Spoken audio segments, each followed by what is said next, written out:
Welcome, horror fam, to HHN 365, a Halloween Horror Nights podcast. My name is Mike, and as always, I'm here with my co-hosts, Duff, Jess, and Jonathan. How's it going, guys? Everything hurts. I've recovered, but it was a painful weekend for sure. I have not recovered. Amazing weekend, though. Amazing. We'll get into that in a Jonathan second. in the background. I know. My voice Jonathan is still has completely gone. damage. Yes. On today's show, we will be recapping our first weekend of HHN 32 Orlando. But before we get to that, as always, you can find us on Twitter, Instagram, and YouTube at HHN365 and on TikTok at HHN365pod. We have an amazing Discord. The link is in the description. Please join us with discussions of HHN 32. And we have a number shop at HHN365.com. You can always leave us a voicemail at 407-906-4134. And we actually have some news to go over because I think we skipped some things. Hollywood finally announced their scare zones, and we have not talked about them yet. We have not, but we're going to talk about HHN 32 first because it's more important. Sorry, Hollywood. Okay. Yeah. Push it. That's totally okay. If you want to hear the Hollywood news, it'll be at the end for you. Don't worry. We're going to cover it. So we're just going to hop right into it then, huh? Yeah, the big stuff. Bigger fish to fry right now. All right. Well, where do we start on this big fish? Well, as always, we are going to do a spoiler-free and then a spoiler-heavy review. So this first half, we're going to cover the event spoiler-free. So if you don't want any spoilers, this first section will be safe for you. We're going to go over the entire event without giving away any details of exactly what is happening that could potentially ruin the event for you. If you do want spoilers, that's coming as well, and that's also where we're gonna have our house rankings and scare zone rankings and all that stuff. But first, let's just kind of get into what like the overall vibe of the event was on a spoiler-free level. Anyone have any like strong thoughts one way or another? We probably should. One of the things that sticks out in my head when it comes to vibes of any event is regarding the music, because that's the thing that you hear whenever you're not in a zone or a house. And it's a very essential part of every Halloween Horror Nights event. Mm-hmm. And I really like the choices. I think the choices of music are really good. They have a very specific style and there are no lyrics in any of them, at least the ones I've heard. I think they're all just instrumental. Which is great because I know a lot of people had complaints about 31 having lyrics, and so they were very, potent. You always felt like you were hearing the same song over and over and over again, especially because of those lyrics. I don't think the song loop is long. I think it's pretty short, but without lyrics, that definitely helps with that problem. Even if I'd prefer it to be a little bit longer, but the main problem that I think can be fixed definitely with the music itself is that it feels like you can't hear it a lot of the time. It doesn't play throughout the entire park, and if it does, sometimes it's pretty low, which is a weird feeling at HHN. I think as long as later in the event the music starts pumping everywhere and it has a good volume, not too loud but not too quiet either, can really help those vibes and make the event feel more, like Halloween Horror Nights. Mm-hmm.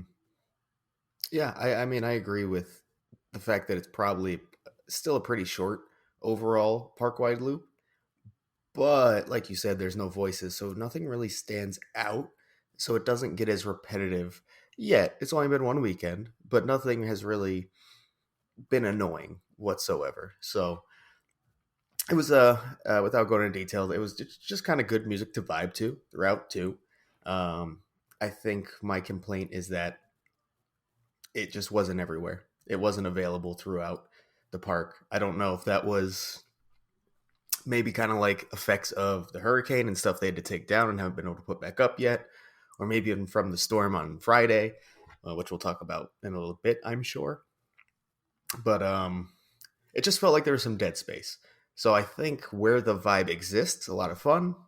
Where it's not, it kind of brings it down a bit. Mm-hmm. Yeah, there's some weird corners of the park where lighting isn't kind of what it usually is, or the audio is not kind of what it usually is, and it's not a negative, but it kind of takes you out of it, like you guys were talking about. I like the loop a lot more, and there's no another way out. Thank God this year. I don't know if I could mentally handle that on like yesterday on my third day of the weekend if the loop was like that again. But not to spoil anything, but I like that there is kind of like there's a little something in the loop around the park that ties into the event, so that's kind of fun. I don't know if we've had that before, so Yeah, there is. I didn't even think of. Yeah. We'll talk about that in spoiler section. Yeah. For sure. Not only in the loop, but sometimes in the parking garage. Yeah, that was interesting. It scared me at first. I'm not gonna lie, It but I did. like that inclusion. Very cool. Mike, any thoughts on the vibe of the event? Yeah, I have to admit that I only got to go one day so far, but that first day I really didn't even notice the music too much. I did later listen to the loop in my car, and so I definitely have an opinion of the music. I do like the music, but I have to admit I didn't really notice it that first day. But I do think the monsoon probably played a role in some of those speakers maybe not working correctly, because it was quite the rain right before opening night. That it was. Rain, wind, lightning. Oh God, there was so much lightning that day. Should we just talk about that and get that out of the way? Yeah. Technically- We're not just like, oh, like we're going to spoil the rainstorm. We keep No. alluding it. It is part of the event vibe. It's a tradition, so like, Yeah. you know, I don't think it hindered it though either. Like, it did for a lot of people. not for me. I'm okay. There were a lot of unhappy people opening night. Let's talk about opening night, like period. So I got there at like 3:30. You guys got there a little bit earlier. Mhm. And that's usually like an okay time, even on opening night. Like Stand Scream is packed, but it's not that bad. They were not able to clear New York, which is where we were waiting for, until I think it was close to 4:30, if not 4:30. It was about 4:20. I think we finally got let in. Yeah, and at that point, they had already closed the Stand Scream line because it was all the way wrapped around Transformers back to Fallon. Like the long way, past Mel's, down all that Minion shit, like everything. And like Mike and I were with our friends and we were over by the theater where the meet and greet is. Duff and Jonathan were up at the front and they made it in way before we did, and they got lucky because we got stuck in the monsoon. Yeah. Like That actually happened. I have a video I didn't even realize I took of me under an umbrella, just like standing there, just the umbrella's doing nothing. Yeah. And I know Mike and I had umbrellas. People had rain jackets that weren't working. Like it was just, we made it in. I think it took almost 30 minutes and I had puddles in my shoes. Like Mike was in jeans and I know he was uncomfortable. I was miserable. I got soaked from head to toe. I had an umbrella that was completely useless. I did not dry. I kept calling myself a California raisin. I didn't dry out until I got home. Same. I was very, very wet the entire night. Yeah. Meanwhile, I was in Finn's putting a few beers back. Mm-hmm. Dry as Yeah, I have to. Dry as could be. When we got there, though, like that's the funny thing is, so we finally got in and we're standing under the cover by the pizza window at Louis, and we're like, "Oh, we shouldn't go. It's dangerous." And we're like all looking at each other, like we have umbrellas. It's dangerous regardless, so we should just go get to the alcohol. And then as soon as we walked out, the lightning started. We're running across New York, and it just hits, and we're like, ah! And we finally make it in there, and we pass Duff and Mary and Jonathan, and we just look at them. And like normally I would be bitching, but apparently I was smiling because I think it was opening night and I didn't care what was happening. Yeah. Yeah, I was shocked. I saw Jess walk in and I was like, she's going to be mad. And nope, big smile on her face. I was like, oh, cool. Great. I didn't even wait for you. I took a pickleback. I grabbed a drink and then I went over there and I was like, hi. I did get a few middle fingers from other people in the group, but that's okay. Yeah. I understand. Because you were dry and we were not. Yeah. I fully get it. I would have done the same. But it did not, to me, it didn't ruin my night because it was opening night. Oh, no, it didn't ruin my night. Would I I have liked must- to have been dry? Yeah, sure, but Sure. it didn't. No.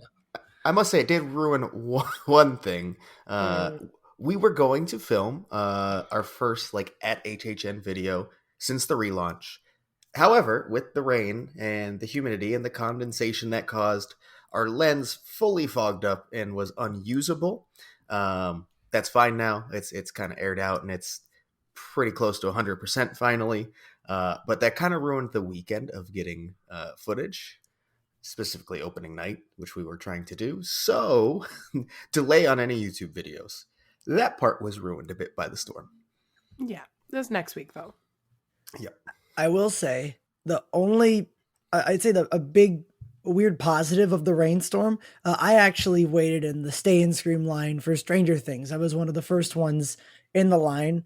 And I was, stuck in that monsoon and it was very, uncomfortable and not good. But after we went through Stranger Things, we literally walked into, I can tell you the exact order. We walked into Dueling Dragons, then we walked into Exorcist, no wait. Then we walked into Yeti, no wait. And then we went to Chucky, which took a little bit longer, but got in really quickly. Bolt sprung, or no, we did a Darkest Deal very quickly. The crowds that like a little bit after, the rainstorm were pretty dead because everyone left or was hiding, and didn't want to go outside. So that was the one, big benefit of that for me, at least, that I got to do a ton of house runs because of that situation, even if I was soaking wet. Hey, if you're going to be wet and miserable, you might as well be wet and miserable inside some houses. Exactly. Anything else about the vibe of the event before we move on? I will say the lighting that I have seen, I agree, Jess, that the lighting is lacking in lots of areas of the park. But the lighting that I have seen, every year has lighting that has some specific, thing going on with it, some special thing related to the year. I don't want to spoil what that is, but I really liked it. I really liked the choice they made with the lighting in particular. And it definitely makes the event seem more cohesive, not only on not only in the park, but on the arches as well. Everything's very, very tied together, which is nice. Yeah. Super cohesive year. The vibe overall, we talked about it yesterday. We did a Stay and Scream cast on TikTok with Dakota and Lauren at Cathode Coaster. And we were talking about how the vibe just kind of felt maybe more like older years of HHN. And we're not sure if it, is because of the zones and everything or the music or the like, whatever it is. It's feeling a little different and not in like a bad way. Totally agree. I just can't wait to get more of the vibe. I just can't get enough. I am so excited for this year. All right, so let's move on to food, beverage, and merchandise. I think some of us have had the chance to experience all three of these a bit, to varying degrees. Yeah. I think just across the board, they're pretty strong. I think there's a lot of variety for food, for drinks, and for merch, surprisingly. Whatever you're looking for, they probably have something close to it. The food I've had has been at least solid, and some of it actually really good. The drinks, as always, the mixed cocktails are not my favorite. But I think the variety of alcohol or liquors that they use in them kind of gives options for everybody. And the merch I really do enjoy, and I've already started buying some and will continue to buy some throughout the entirety of the event. Yeah, I mean, I completely agree. The food in particular, I was really, really happy with. I've only tried 2 items so far. I've tried the peanut bloodier burger, which was absolutely amazing. I know you guys tried it at Taste of Terror, so I know you guys already talked about it before. But like having it for the first time at the event, it was a decent size for the price. Not worth it, but nothing at HHN's really worth the price, but it tasted great. It was very unique flavors that didn't clash. They all kind of worked together. And this is like the first, fun burger. I feel like every year like that I've been going to HHN, they've had like some, sweet burger combination that I've never really enjoyed. This is the first one where I'm like, oh, it's not too sweet. It helps the flavors a lot. I like the combination. It works. It works really well. And yesterday I tried one more food item, the Hellfire Club, and that one was a decent size too. It was really decent, and it tasted great. It was just a good club. It wasn't, anything super unique and like as unique as the Bloodier burger, because that one was like, super interesting flavors. But it was a solid sandwich, and if you need something to fill you up during the night, that's a good option as well. It was very fresh. I really want to try the club, so that's on my list. I love a club. So Same. Same. I think we both picked that as one of our most like hype food items, and neither of us got it yet. So and Jonathan did. Yeah, there was no one line too. I just walked right in. It was great. Well, I had the ravioli, which we had at Taste of Terror. I believe the raviolis changed. I also didn't have the best batch, but I still think it's a solid choice. They added a piece of garlic bread at the bottom now too. Okay. So you get even more. And there still was like at least 10 little raviolis in there. I was like, why are there so many? So they've gone for little raviolis instead of those big raviolis. Yeah, and I want to say that they've changed a little bit. I don't want to say that they're better or worse. Like it's a ravioli. Like what? It's just ricotta in a pasta shell. It's fine. But I really like the mushrooms on top, the little the sauce that they do besides the red sauce. Obviously, I think it's like a mushroom cream or a truffle cream. It's really good. I had the Chucky's fried chicken again. It's really funny. I got two things that I had at Taste of Terror. And that I thought it was better than Taste of Terror, a little spicier, but not by much. It was just a solid popcorn chicken. I'm trying to think. I don't think I had any other food. Dang, I gotta get on that. But I agree with Duff. The drinks are not my favorite this year. I liked the Chucky one when I first started drinking it yesterday, the Heart of Damballa. But by the end of it, it was making my stomach hurt because it was just kind of really sour and it kind of tastes like pickle juice. And a whole cup of that is not really what I wanted. Yeah, I didn't get the pickle juice in that one, but I also didn't enjoy it. So yeah, it also was like gray by the end of it. Oh, it was really beautiful to start, and then you mix it up. It was like, ew, gross. And the glitter was really chunky. What was that drink that like fully messed up our cups when it was gone? Oh, was it the peacock tail? Was it? Maybe. Because it was like chunky. Let's talk about the peacock bar. Can we talk about those drinks for a minute? Yeah, they're you go ahead. We're gonna be doing like a trying every drink at Horror Nights video, so check out YouTube for that in a little bit. But like, we had to try these three, and I really wish we didn't try these three drinks. I'm okay with trying one of them. Yeah, the Survivor's Fizz is the best drink there. But the peacock tail and the Rottenish Chuck, I think it was called. The Rottenish Chuck is offensive. Like, no one should drink this. It's syrupy. It's sour. It's really not good. I'm not even gonna lie. It is a drink that I would not finish if I ordered it myself. I dumped it. It is really one I would. It is a dumper for me. I dumped like at least 3/4 of it out. I tried really hard, and I like sour. I will drink just like whiskey and sour mix and be fine. It was so sour. The peacock tail is the one I personally ordered. It was not great by any means, but it was good enough to the point where I didn't have to dump it. So there's that. But the Survivor's Fizz, I believe is what's called, right? That one I would actually order again. That was really solid. Yeah, for sure. And we got the cheap refills back, which, I mean, the fact that we have them in 2 spots this year. Oh, I know. So you can go to either the Peacock Bar or next to Animal Actors, and you can get your hand-poured cheap refills, cheap doubles. It's great. Yep. You know what had the shortest line all weekend? I just realized was Finn's. I don't think I ever really waited at Finn's for longer than maybe 5 minutes. You're right. That is strange because there's usually a long line. Yeah, especially like opening a really weekend. long line. Yeah. But there were more Well, alcohol hey. options. I would argue there was something for everyone, like a liquor choice in all of the premixed drinks and stuff like that. Oh, absolutely. So,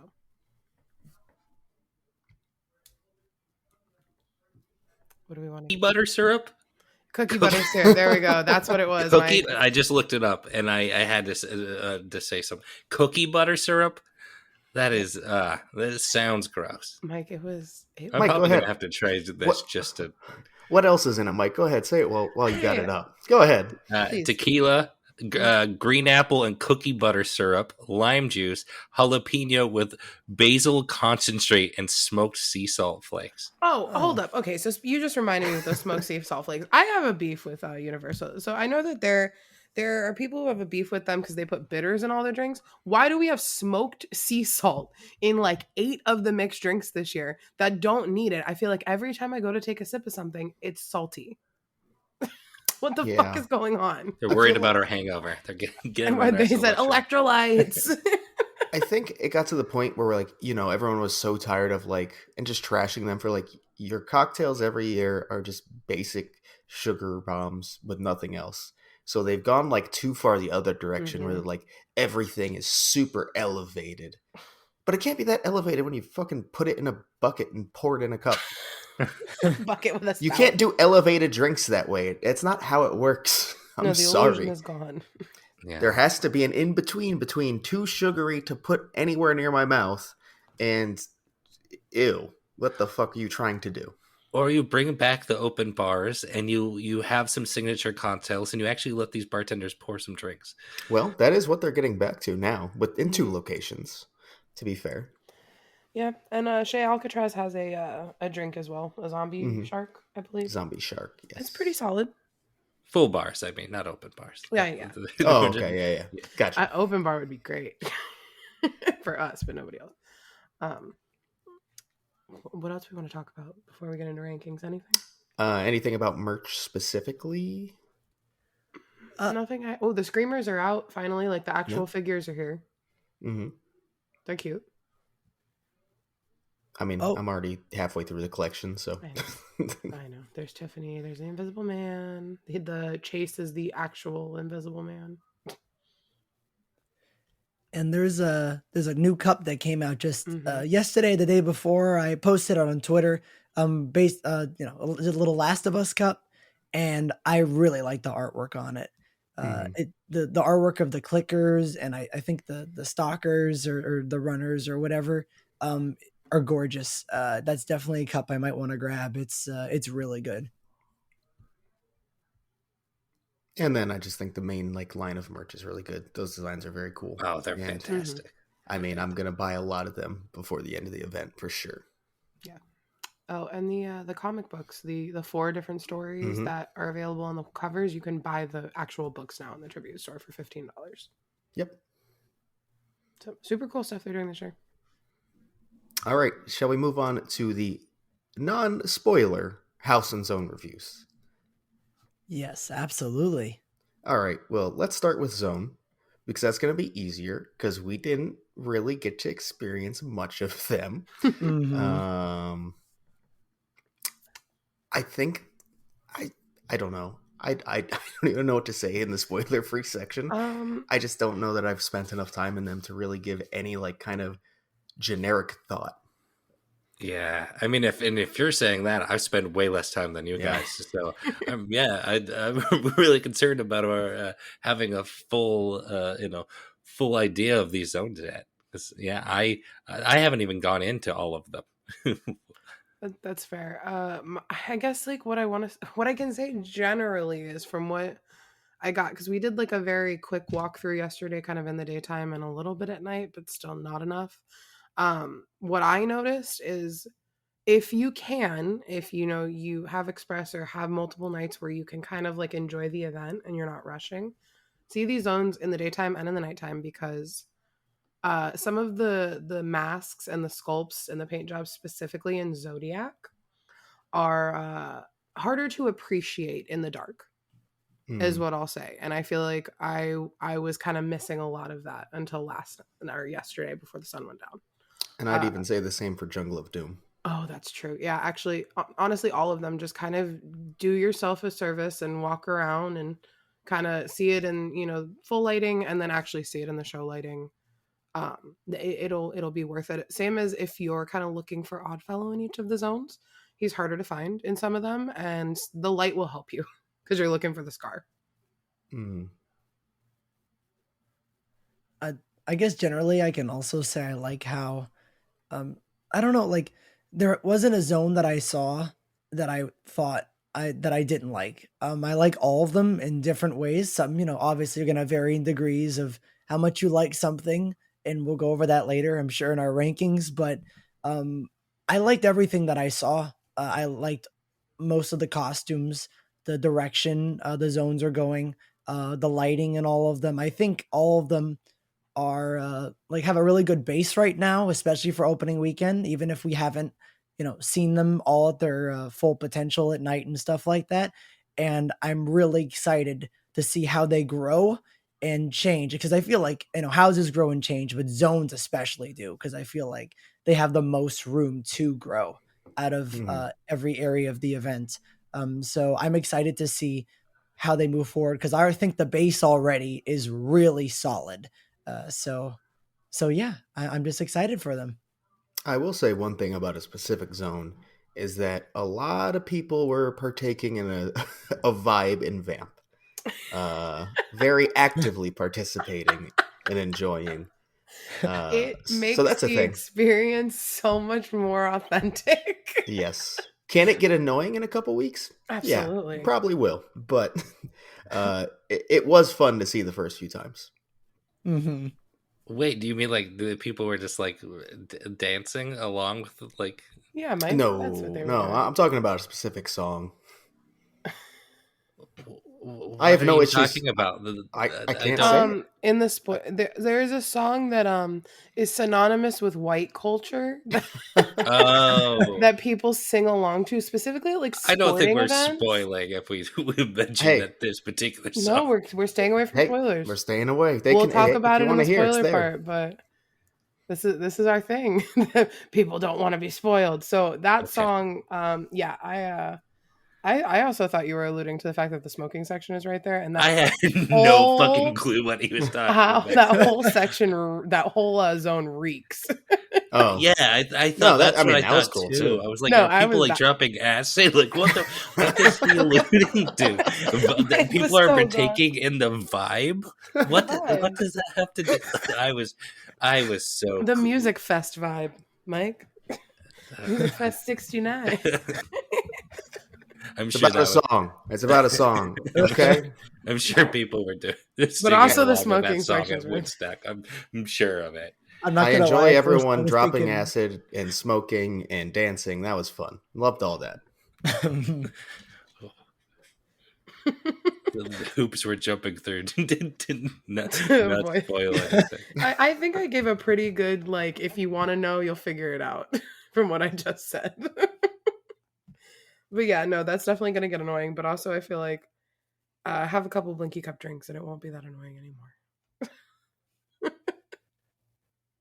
so is that all our thoughts or spoiler-free thoughts on the zones? Yeah, I don't got Yeah, much else right now, unfortunately. we'll have more in the next couple weeks. It's always hard opening weekend. You're running houses, and that's your priority. Hmm. All right, fun stuff. Houses. Wow, that's just wow. Yeah, That's the first thing. it's a really strong house lineup. Like Yeah. really strong Oh, this so year. good. So good.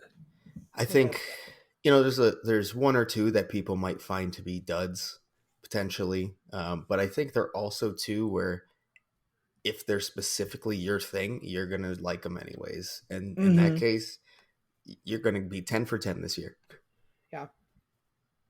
It's a much better year if you're into those things, but if not, it's still like Mm. probably one of the. This is a very bold statement for the first weekend, but it's probably one of the best event years I've been to, if not just the best opening weekend like I've been to. Mm. Yeah, I think once we start to see the zones more and those kind of ramp up a bit, we still haven't seen Nightmare Fuel. That could be the best year of Nightmare Fuel. We don't know. Once the vibe really clicks, Yeah. along with a strong house lineup, yeah, I mean, it could be up there. It could be. Nico and saw Nightmare Fuel. He gave it 2 thumbs up. 3 thumbs up.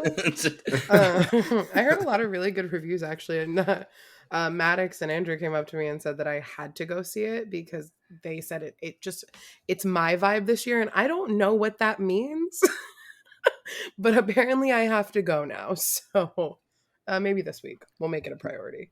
Was like Rhea Ripley in the show or something? Actually, that kind of makes sense.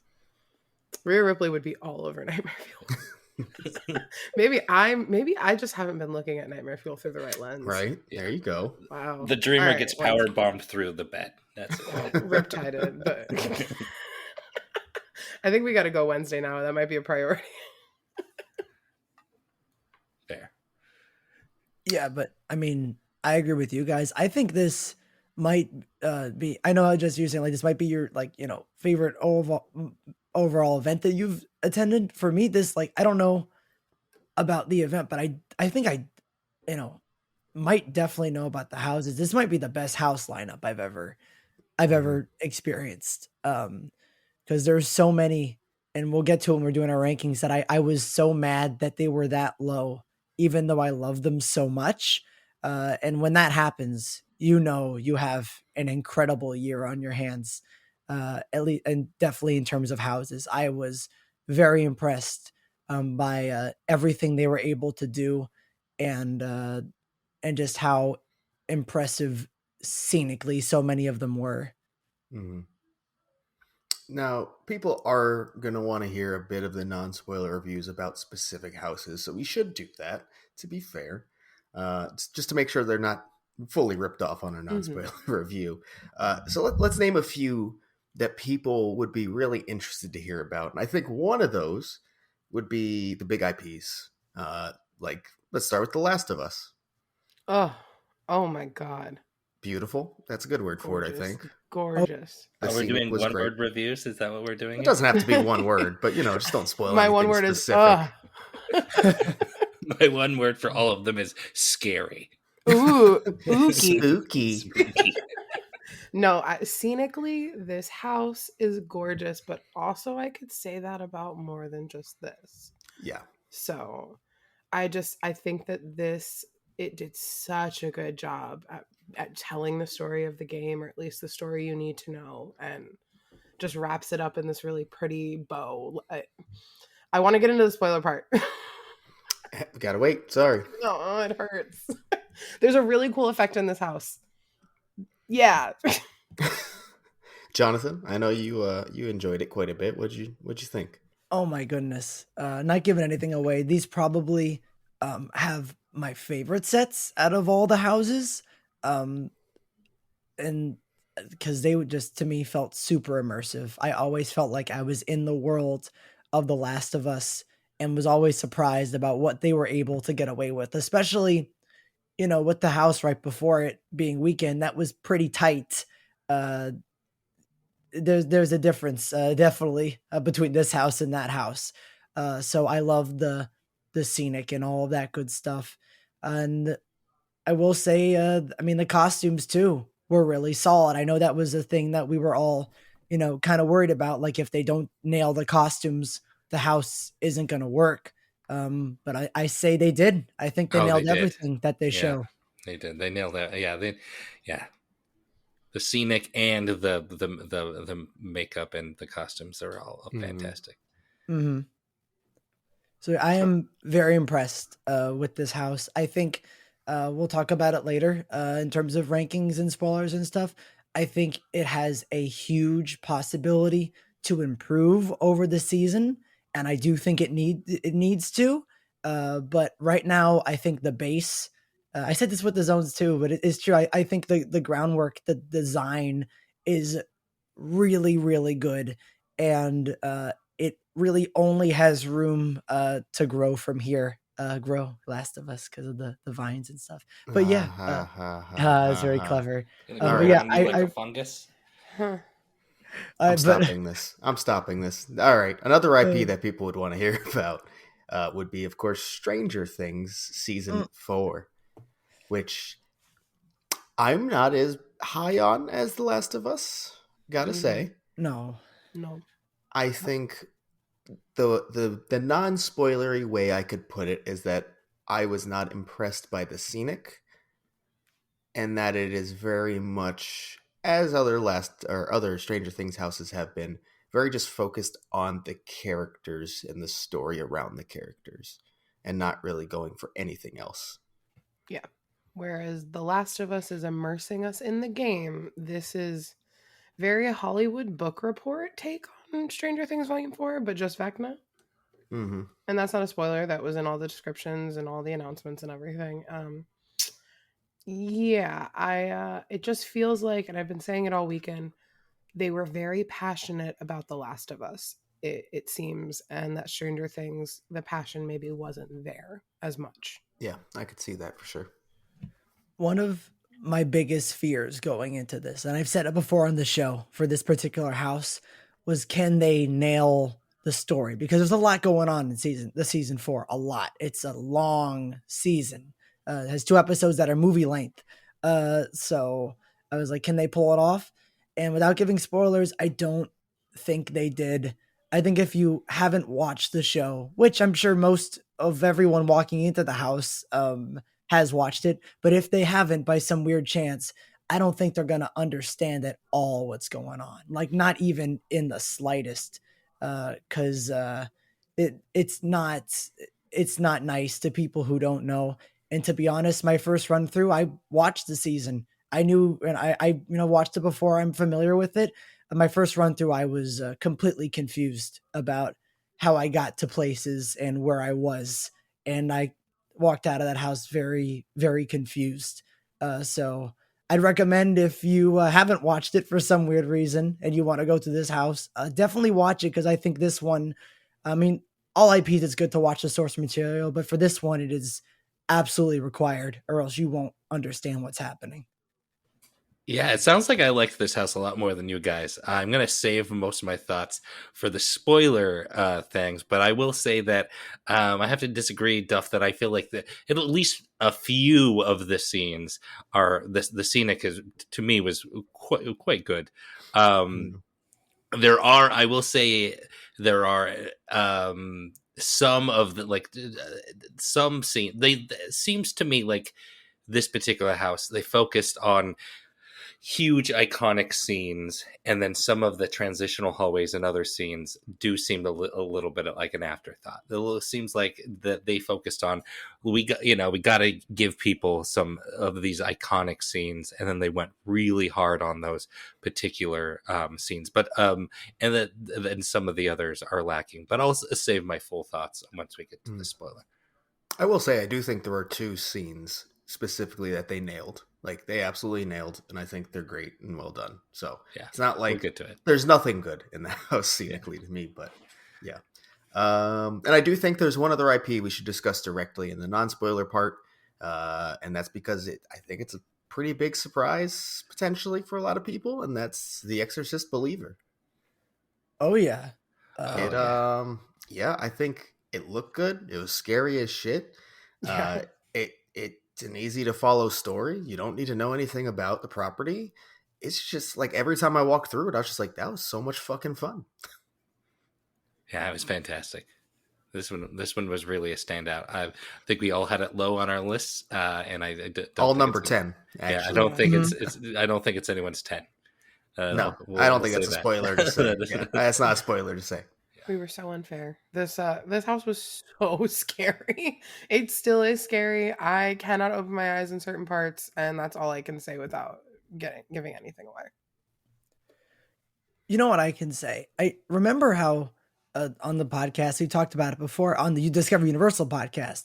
They were like, it's going to be more like a trailer. It's going to be framed sort of like how other of houses were that were in the movie wasn't released yet, in a more trailer way. So it doesn't give much away. And it's, it just, here's a promotion of the movie, stuff like that.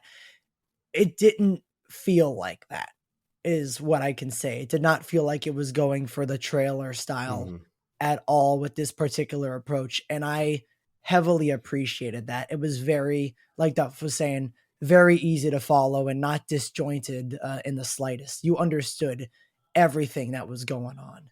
Yeah, to add on to that, I think it's either one of two things because we don't know for sure yet. We haven't seen the film. It's either it does fully spoil the film for you, or they took it in original direction. Even Mm, one of those two for sure, because it's not just a trailer of the film. I'm interested to see which one it is. Once I think October 6th is when the movie comes Yeah. out Oh now. yeah. Hey, we could talk about that news. It got moved up from the 13th to Thanks, the Taylor. 6th. Look what you made me do, is what Jason Blum Yeah, tweeted. it's Jason Blum actually tweeting that he didn't want to compete with Taylor. It's funny because on the sign for the house now, or like I think it was a little like not the sign, but just like they had a stick with the The warning with the sign. logo on it. Mm-hmm. Yeah, they put the new date, like you can see it like sort of just pasted onto the old date on the sign. And I thought that was really funny. Mm-hmm. All right, let's move on to the originals, which, whew, what a year for originals, guys. Oh, Oh, man. oh, So many standouts. They're all standouts in their own right. I yeah. think, oh, I mean, we should start talking about the icon himself and his house, Oddfellow's Twisted Origins. Mm-hmm. I I don't think it fully leaned away from being a carnival like Mm-hmm. I had thought, but I love it. Yeah. I loved it, and it was scary as shit. It's so I want to go on the Unmasking the Three House now just to see, like, I want to see The Last of Us and I want to see Darkest Deal, but this one specifically because they shoved so much shit in there that like I just want to like take a flashlight and unwrap it all. Yeah, I mean, there's so many things that we know are in there that I still cannot find. Like Yeah. they told us, "Hey, it's here," and I know other people. Yeah, I saw it. I haven't. I cannot find it. I Yeah. just cannot. No, and there are some scary effects in this house and just some it like you said, it doesn't lean away from the carnival, and I was a little disappointed when I first walked up, when I first saw the Same, house. same. And I was like, oh no, this is gonna be like a cheap haunt, but it's not. It's very much, I guess, the universal way of tackling this. And without spoiling anything, I am in love with Dr. Rich Oddfellow. Mm, mm. Um, I don't know if he's like Daddy Kane level right now, but that man is hot. This year is sexy, and I will not apologize. Yeah, I think it's pretty non-spoiler to say that Oddfellow is great, Oh, and yeah, he just has an aura that is it just commands your attention. Mm-hmm. And in this house it really shows. and he's all up in your business. Mm. Yeah, this house is absolutely fantastic. I have a lot to say about it. I'm going to save most of it for the spoiler zone, but yeah, this one slaps. It's really really good. I mean, I agree. I have a lot to say for spoilers about this particular house. Um, it definitely landed for me, for sure. And my favorite part about it is that I really think it balances fun and scary in a really good way. It's very scary. It's terrifying. It might be the house that's got me the most out of all of them so far. That can change, but like especially I've had a run during closing where I sort of closed the house just a couple minutes before the event, and I almost died in there. It was brutal. So definitely has the scares, but also it's fun. You have a good time in it. It's a really good balance. I love those types of houses, and I I think they really pulled it off. And I think we should stick to the same format. We'll do 3 originals to focus on as well here. And I think honestly, we could just go to its neighbor in The Darkest Deal Mm-hmm. because holy shit. We were worried maybe it's too high concept and they wouldn't be able to get the story across. And Jess, on your first run, you may have agreed. But Mm-hmm. I think now we're all in agreement that story is badass and they portray it very well. Mm-hmm. Yeah. Okay, so I went to preview and I did not like the tents, and they were both very different on preview. And I didn't. Darkest Deal was my least favorite. Leaving that night, well, my least favorite behind something else that we'll get to later. But it really did change from Wednesday to Friday, and that is like if Graveyard Games and just Mhm. like the devil had a baby. And it's hot. Again, the tents are sexy this year, and not in like a conventional way. The lead characters are just very kind of like charming, manipulative, hot, and I guess I know I'm into that. Draco Malfoy was like my favorite thing growing up. Just a bad boy. So yeah, I love it. I'm taking back all my worries that I had going into this house. Mhm. Yeah, I Mike, mean, Jonathan. yeah, I'll just jump in here. My first run I had of it, opening night, was not great. I missed a lot of things, and I walked out of it, and I was like, "Oh no, oh no, they didn't do it. They didn't pull it off." I was very upset. But then my second run and every single run after that, um, and I think it might have been because of the rain. Lots of things weren't working, and so that first run was heavily hindered by that. But everyone after that, it completely worked. It clicked perfectly. Every, we talked about how important story was for this house. Every story beat that it has is told perfectly. It doesn't only just have the basic story beats you expect, but it also has some deeper things that makes you question some things, that in real life, which is really, really cool. I love that type of stuff. I loved it with Weekend, where they had that deep stuff too. So I really love it in this house as well.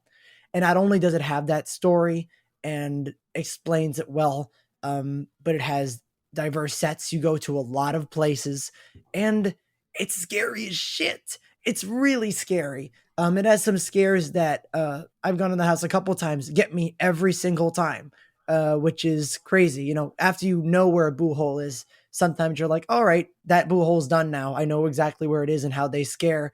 Not this house. Sometimes they get in your face. I know, Duff, you had an experience where there was a scare actor who just was Yeah. standing like almost in the walkway, Like like not he look. yeah, he like so he didn't use he had used his trigger like a person before me without using his trigger, just out of pitch black was in my face. And I think you watched that happen on back-to-back runs, the same scare actor. Mm-hmm. So we'll talk about that one in more detail and exactly what it is after. But keep doing what you're doing. That's phenomenal. It's incredible. This house, like stuff like that, and how close they get, it makes it absolutely terrifying. The one thing I'll say, especially if you're planning to go to the event after listening to the spoiler-free section, please, please do not do it early in the and early in the event when it's very light out. Either tent, Either either of tent. those tents, They're so scary. We like ran into a wall. they're scary for different reasons when you can't see. There were actors that jumped out at Jonathan, because Jonathan was in front of B when I was behind B, and B ran into a wall, and then we lost Jonathan. And eventually we caught up, and in like a certain scene, there would be actors that would jump out, and Jonathan wouldn't even see them. Yeah, And I would see them, and I'd be like, I'm not walking, no. I was so And it was confused. that I'm like, what's dark that they happening? would come out with a trigger, and still we were like, what? I mean, exactly what you said. It's hard. It's hard to navigate, and it's very hard to see. Like there is light blindness, and then there is I can't see shit, and it's I can't Yeah. see shit level. Yeah. I think if we're going to give you any one tip in this spoiler free section, if you have one run of the tent houses, wait till it's dark, please. Otherwise, you might have a fun time because you're going to be scared out of your mind, but you're not going to really get much of the houses that way. Those two are just not built for trying to adjust from the sun. Mm-hmm. I also hope they don't brighten it at all, though. Yeah, I mean, no, it's great the way it is. Yeah. Both of them, perfect. Yeah, I absolutely love this house. I'm going to keep it short and sweet because I want to talk a lot about it on the spoiler version. But I think the story really comes through well. It's a very simple story. It's a story that I think most people know. It's Faust, essentially. So I think because of the story is so simple, they can do a lot of stuff with this house. Unlike, Spirits of the Coven, where it's this, oh, they're turning us into the beer. Like we're the brew. Like it was a hard story to tell, whereas this one's so simple that it just comes through so well. Mm-hmm. And then I think there is an obvious house we should close out with on the non-spoiler section because people are going to want to hear about it, and that is Dueling Dragons, of course. Mm-hmm. And I I I think they hit it.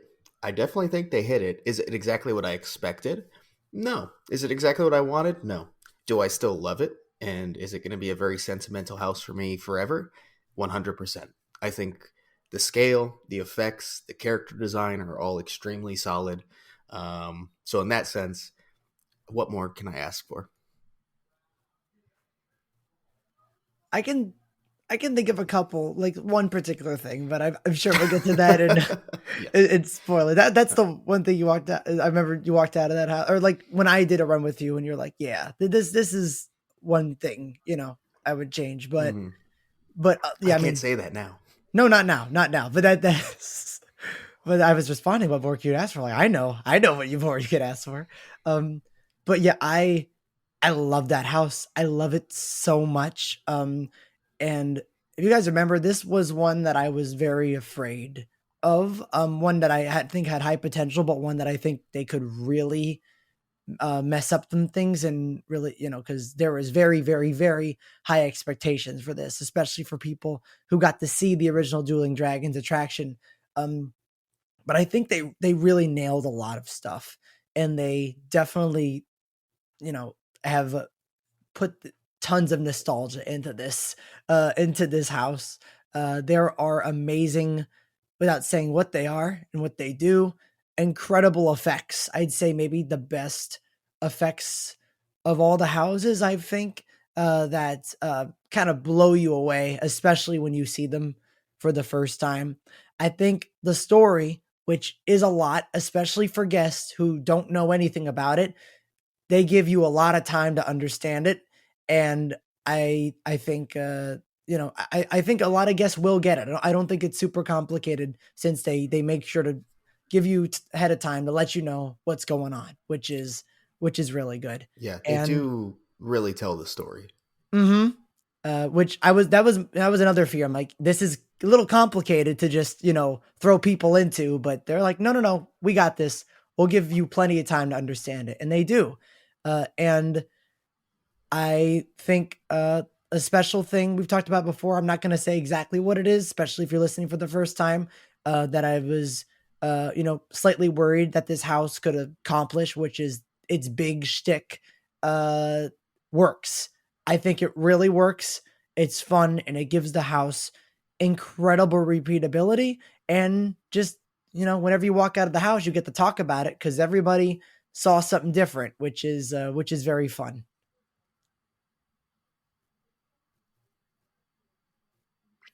Jess, Mike. Yeah, no.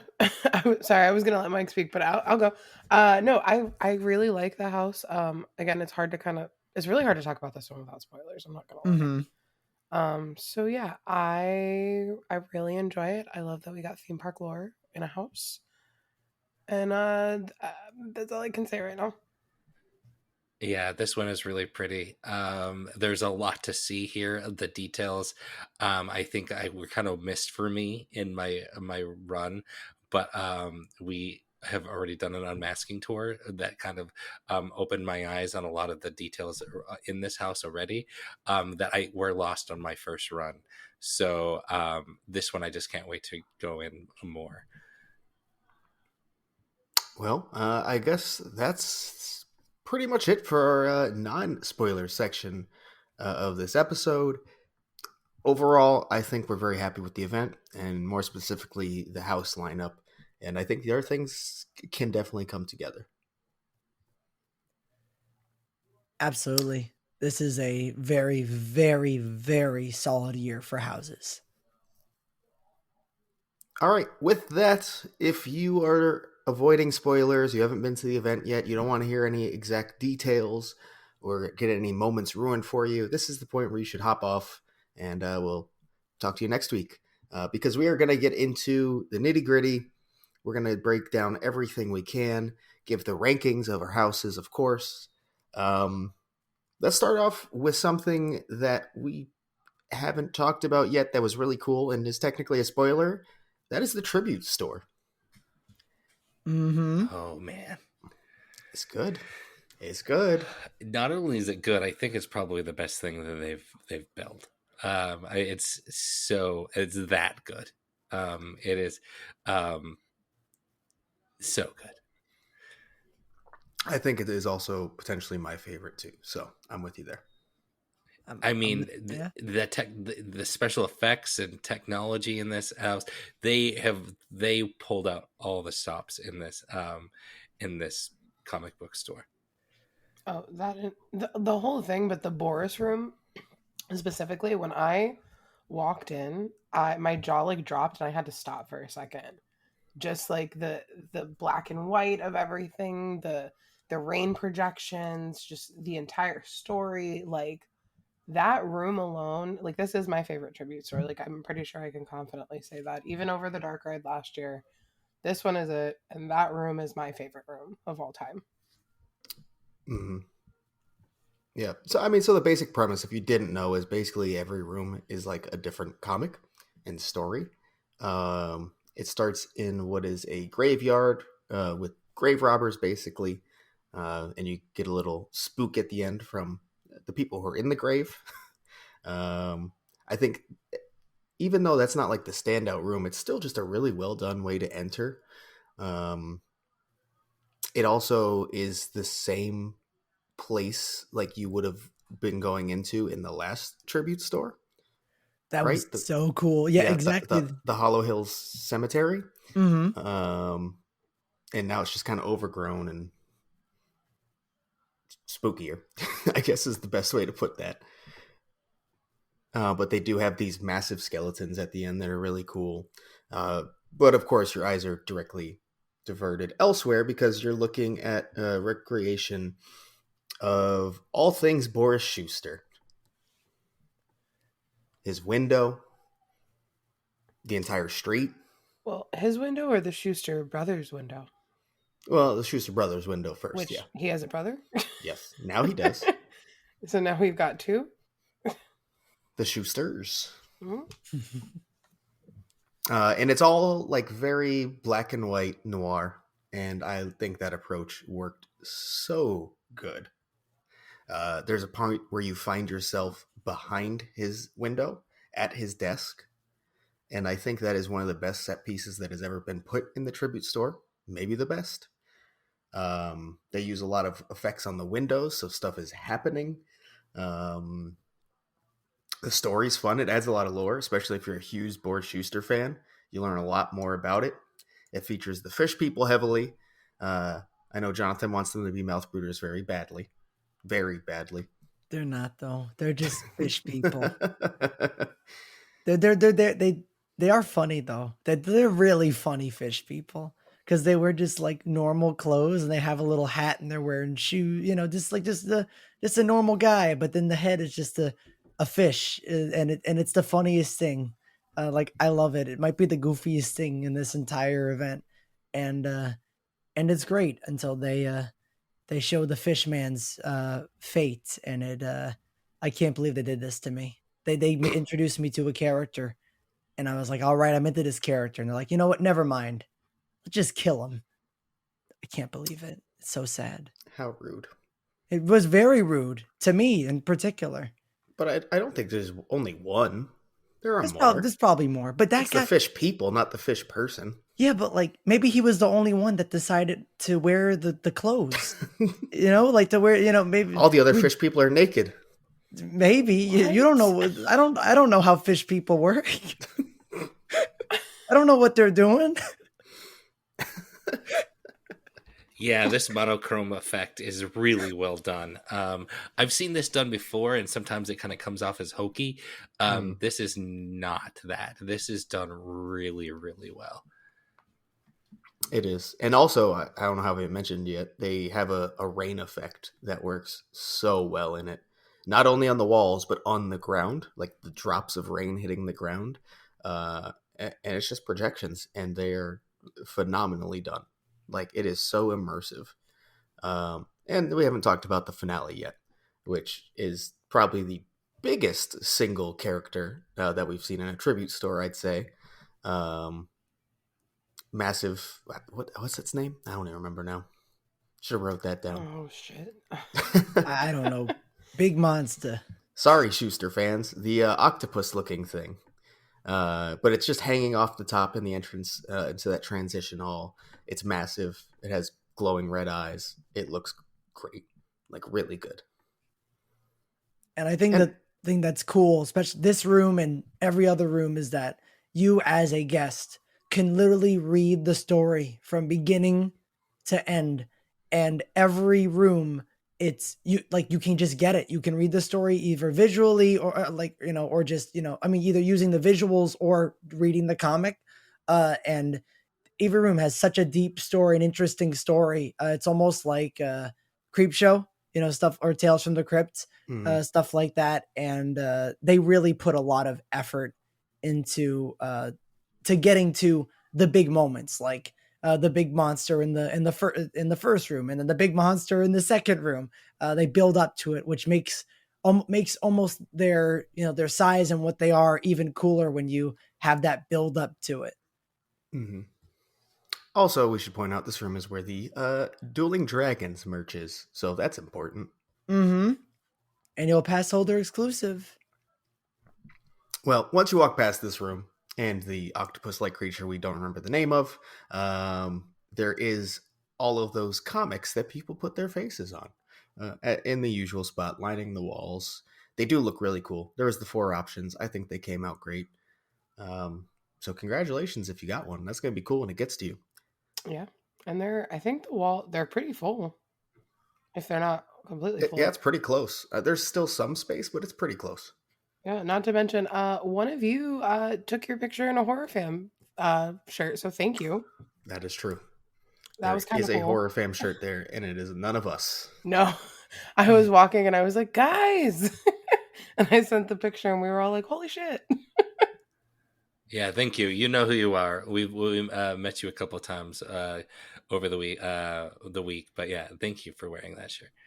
Mm-hmm. And then after that, you head into Jim's Diner, where it kind of makes the least sense exactly what's going on. It's still a comic. It's still telling you the story. I think it has the least detail of all of them, but I really do like the sets that they have in there. Especially the table with Jim dead. That he spilt his fucking coffee though. Asshole. He did. Wait, Duff, didn't this room have 3 things that you said are 100% you? Food, coffee, and beer. Yep.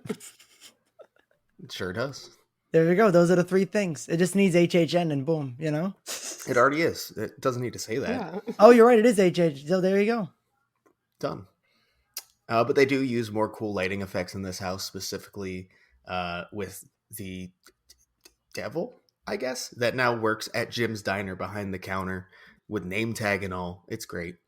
It is a fun room. I just think story-wise, it's kind of below the other 2. Mm-hmm. It's also the Chucky room, and those dolls, I mean, popcorn buckets are fucking creepy. They are. They're weird looking. Don't say "Hey Chucky" or 5 of them will move.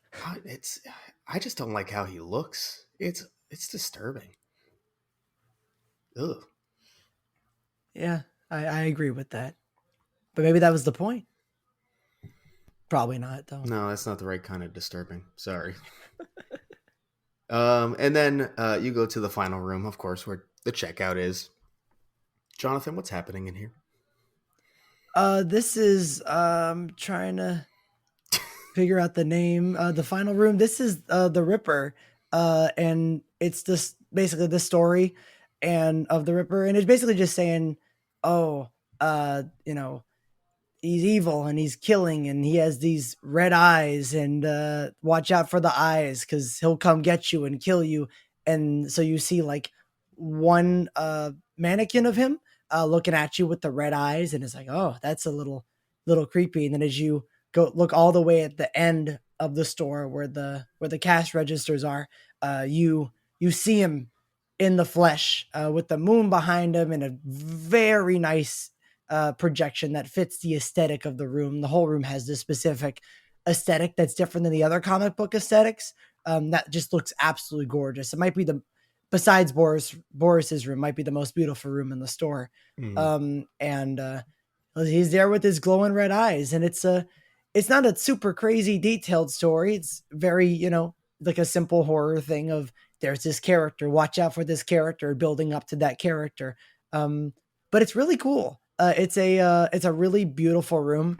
And I think they used the space well, because there is definitely plenty enough space for people to get in line and buy things. It's not super crowded, which is nice. It's probably one of the best things about this particular location for a tribute store, because the one in Hollywood, that line was not set up the best. But this one, there's a whole humongous room for lines for people to purchase their items that absolutely always gets filled, especially every event night. So yeah, that's the room.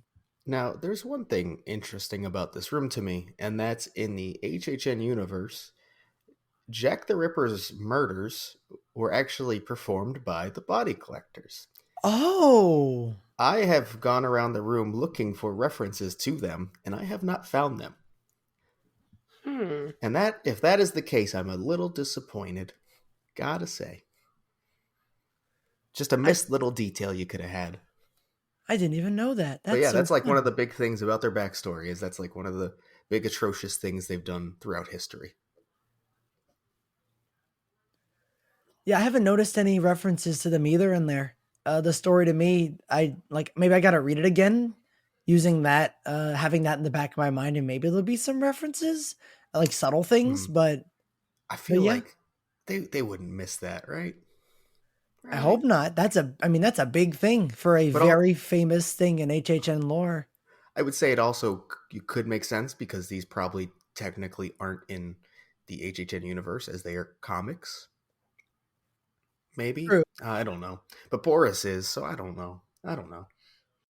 All right, moving on. Let's talk about the Revenge of the Dead Coconut Club. I think we all got to experience this over the weekend, right? We did. Yep. Yep. So good. So good, guys. We'll get to that in a second. Not so good, so good, so good. So good. Oh, God. we'll get that in a second. But no, yeah, it was really good. Yeah, no, I mean, I knew just from the aesthetic and story they were going for that I'd enjoy it. And they nailed it. And I haven't even got to go upstairs yet, and that part looks cooler. Same. I haven't gone up there either. It was blocked off the night I went. Oh, so, really? Oh, yeah. No, the upstairs. Yeah. Oh, that is the yeah, that's the best part. I know. And I still like the bottom. So did you guys get to see the show? I did. I did. Yeah, not. we did. I really liked the show. Really cute. I like that there's actually, I don't know if they're actually playing the instruments, but they have a quote unquote band now. So I'm assuming they're playing the instruments, but what do I know? I was all the way at the bar. I couldn't actually see. That was the first time I've ever seen those singers, because I know they've sort of been around for almost every iteration of the Dead Coconut Club, but this is the first time, and maybe it's because we did annual pass holder preview, Mike and I, but that was the first time I saw it, and it was really cool. That definitely elevated the Dead Coconut Club tremendously, and I already liked it. So yeah. So I believe the way it is, when you're on the bottom floor, you're on the set of the film, and when you're on the top, you're at the drive-in, right? Yeah, that's what I got the vibe of. Yep, and the Invisible Man's driving the car out front. Yeah, I mean, I just think the aesthetic's great. Very kitschy, kind of 50s aesthetic going on throughout. The super goofy sci-fi film aesthetic. It's just very up my alley. And again, I have not personally seen the upstairs yet, and I know I'm gonna fucking love it. Oh yeah, you need to go check it out. It was fantastic. Jonathan and I just got to chill there for a while and just taking the vibes. There was a lot of people were taking photos up there. That's definitely going to be a place that if you want to get a photo for sure. But it's also a fun place just to vibe out. Yeah, I need to go back and go upstairs. But I like that downstairs there's even little trays of fake food out. like it is like a premiere party on the set, and there's Hmm. the bride's makeup station. It's just really cute. And I don't know if they've had the characters. I don't know if that was just for the preview walking around since then, but it was really fun. Like Drac was just talking to people and made us all like bow to him. It was really cute. Yeah, Jackie was there for our preview as well, but I don't know if they're going to be there all the time, but they were definitely there when Jonathan and I was there as well. Did any of us end up trying the drinks I at tried the 2 of them. Coconut Club? I just had the Bloody Murder IPA, which is not exclusive to the Coconut Club at all. I tried there's a punch one, and I tried the one that's to the right of it on the menu. I remember that. Both of them were solid. I would say that they were better than most of the drinks I had in the park, which That's is a not win. always the case. So that was nice. But also the drinks were discounted, so maybe that also helped. So I don't know.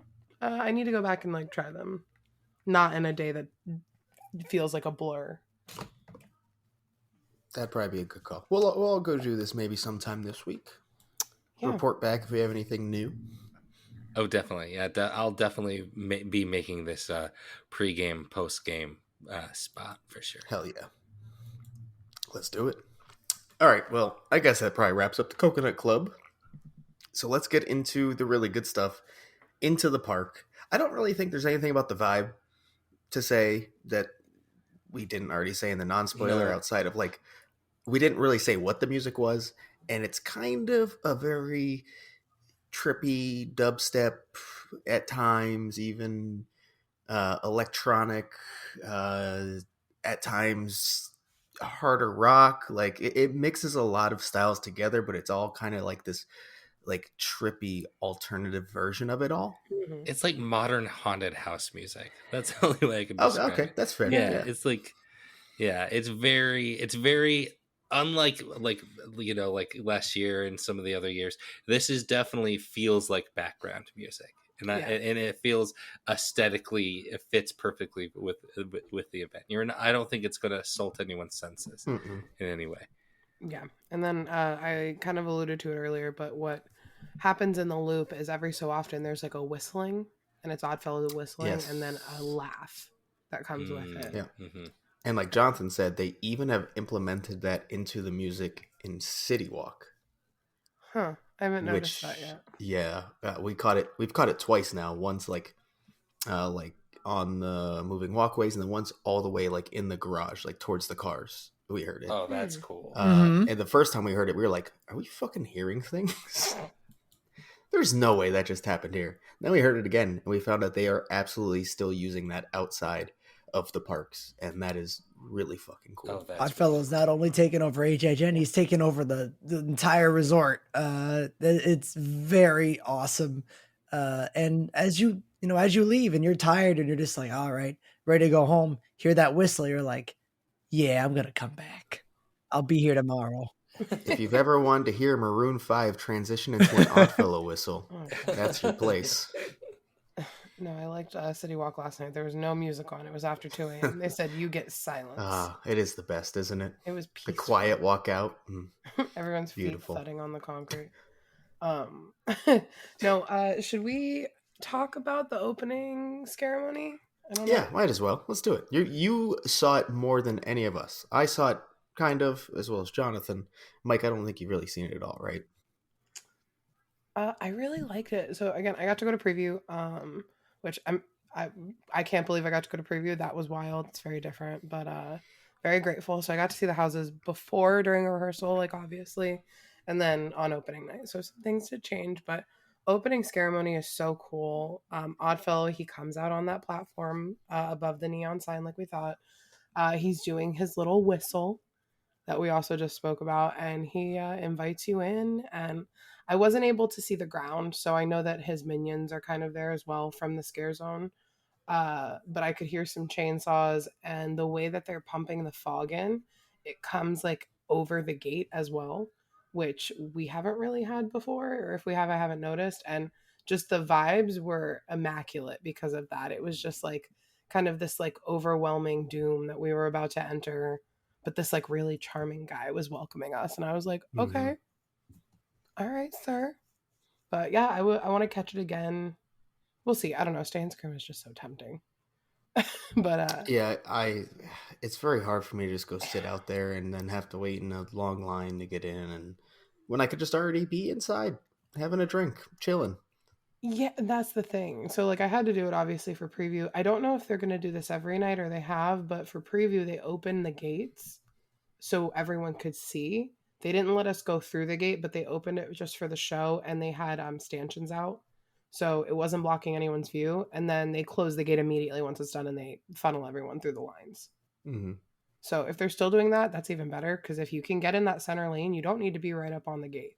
You're still going to be able to see everything. All right, and then now we can really start talking about zones, which we didn't do on the non-spoiler one because there wasn't much to say. Spoiler: "Sweet Caroline" is the song that I was discussing. Mhm. 69. Um, it's really cool that the crowd gets very into it. It happens somewhat frequently. I don't know if it'll get annoying, but it will get to the point where I'm like, I do not want to be here when this is happening all the time. Yeah. And unfortunately for me, the only smoking section in the park is in Vamp. So I'm very much stuck listening to Sweet Caroline and people screaming. Yeah, Mhm. to me, kind of throws me off a little bit because I mean, Neil Diamond was kind of known for being like the anti-hippie. Like he's Mhm. not, he doesn't really. I Mm. mean, yeah, it came out in 1969, but it doesn't necessarily fit the aesthetic or the feel of what you would expect from a Woodstock kind of performance. So, I mean, not to gatekeep 60s music or whatever, but it does kind of throw it off for me a little bit. And I think that would kind of be my biggest complaint about the zone as a whole is that a lot of the music is not Woodstocky. Yeah, it's 60s music, but it's not what you'd think about when you think No. Woodstock at all. Some There's of it definitely fits. some. There's some, but I'd say a good half of it doesn't.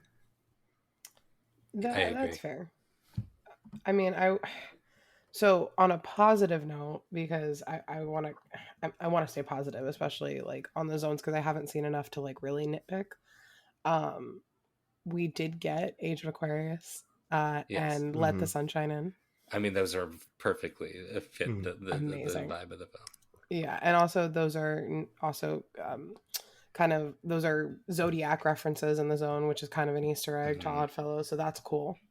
Time of the season also fits perfect. Oh Hmm. yeah, Those are kind of the two I think that nail the vibe perfectly. There's a lot of the ones that I expected to be there that were not in there, but yeah, yeah. I do think it's a little short, the loop for sure, just because I did notice how often Sweet Caroline was playing. Hmm. it But it is that's short. It's only like 10 or so songs. It's not a lot. yeah. But I am kind of shocked we got Beatles songs and we got other like I guess copyrighted music that I wasn't expecting, but I was hoping for. Mhm. Overall, though, I mean the it's a really fun vibe in there for sure. Oh yeah, it has guest dancing, and I think a lot of that has to do with the scare actors. They everywhere they go, they're just kind of nailing the vibe, dancing around, getting good scares out of that. Um, the sets are pretty solid for the most part.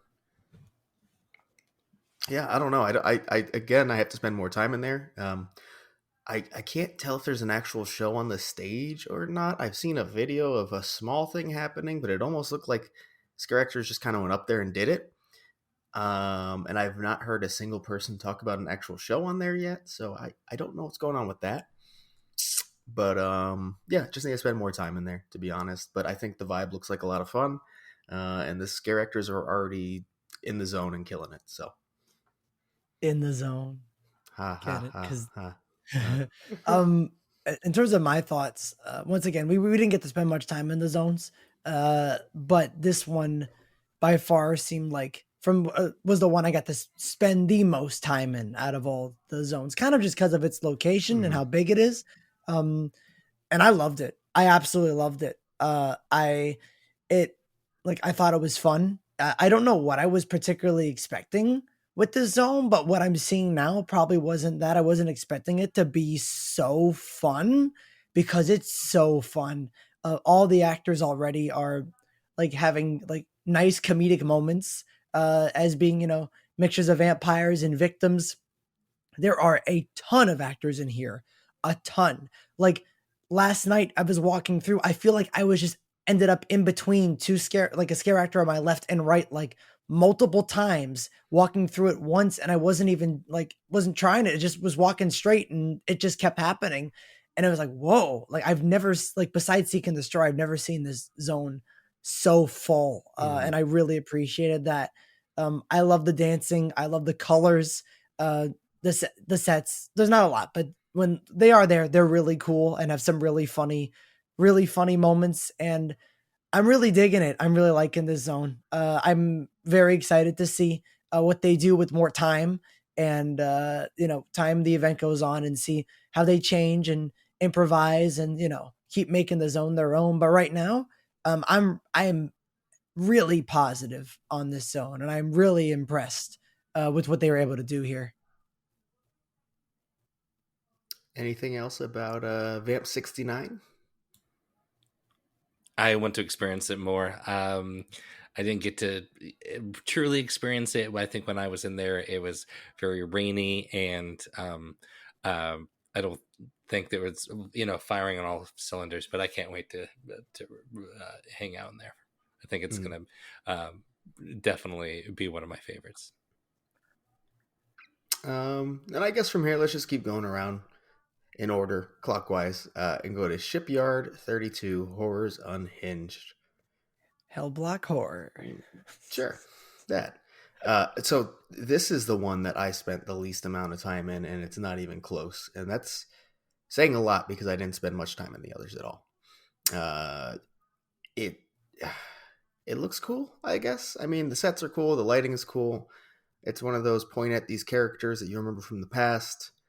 I found, I think, only 2 original creations for the zone. I just don't even fully have an opinion on it yet, to be honest. Yeah, I'm in the same boat. I only walked through this zone, I think, twice, maybe 3 times. And the only thing I said was, oh, look, a hive vampire. And then we were trying to figure out who Oddfellow was, and we think maybe we figured it out, but that's it so far. I need to go park it somewhere in there and kind of watch them interact for a while. Mm-hmm. Yeah, I didn't walk through this at all. So yeah, this one is still I get to experience. I have maybe one of the best details in the zone unintentionally in this zone though. Is that there's a blue box, there's like a big blue box, and there's a light that shines out of it with a little, glass, and it's a green, and it shines out light, and it says a, green light, and it's, creepy and cool, bright green. And I walked up to it. I'm like, I'm kind of curious. I want to see, if there's anything in this box. And I'm looking in, and someone, cause it wasn't there originally, someone like used their finger to smudge the glass or whatever. And like, drew an H, and with the green light coming out, I'm like, it is the Hellblock zone. There's the H. It's right there. Universal, don't believe him. Trespass him. He did it. I know. I really was like, how was this not me? Did I forget I did this? But it's like, no, I love that. But like overall, I didn't, like everyone said, I didn't get to spend much time. I feel like I spent a little more time than you guys, because I walked by here a lot when I was doing like my crazy runs of houses opening night. And it's exactly what I thought it was going to be. Like, for better or for worse, it's kind of like, for what I've seen right now, I think it's kind of is what it is. There's monsters from the past. They're in boxes. They walk around sometimes. And there's not much space, because the props that are there on your left, if you're walking like straight through the zone, are huge and take up so much space. So all of a sudden the walkways, shorter, thinner, and it's hard to walk through. Unfortunately, it's still good. I like it so far. I like for San Francisco zone. I think it does have a little bit going on, and I appreciate it. But it's exactly what I thought it was going to be at the end of the day. Mm-hmm. Whoever drew that H made Jonathan's weekend. You really did. You really did. Like that was the best. So whoever it is, thank you. I appreciate that tremendously. What if it was just wasn't anybody and it was just happened to be there? Magic. Magic, The exactly. The magic power of of H. H. So Any other thoughts? should we move on Or to the next? are we moving on? We're moving on. All right. Yeah. Jungle of Doom Expedition Horror, which we already knew the sets looked great. Like, that was obvious.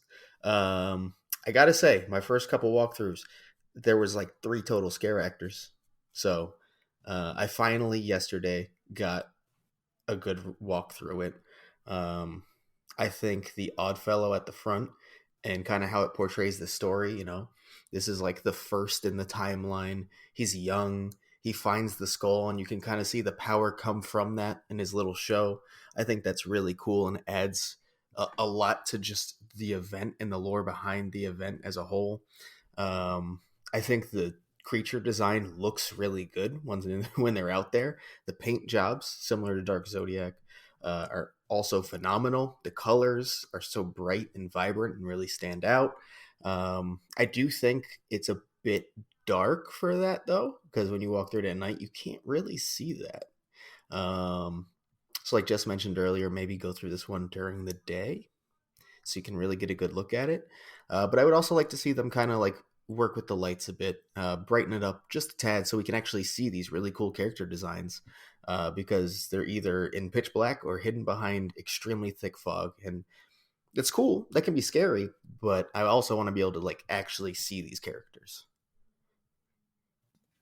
Yeah, it's another one where it just needs a little bit more lighting or maybe different lighting. And the rain really did kind of ruin it on Friday. We were not able to go through there with more than maybe an actor or two.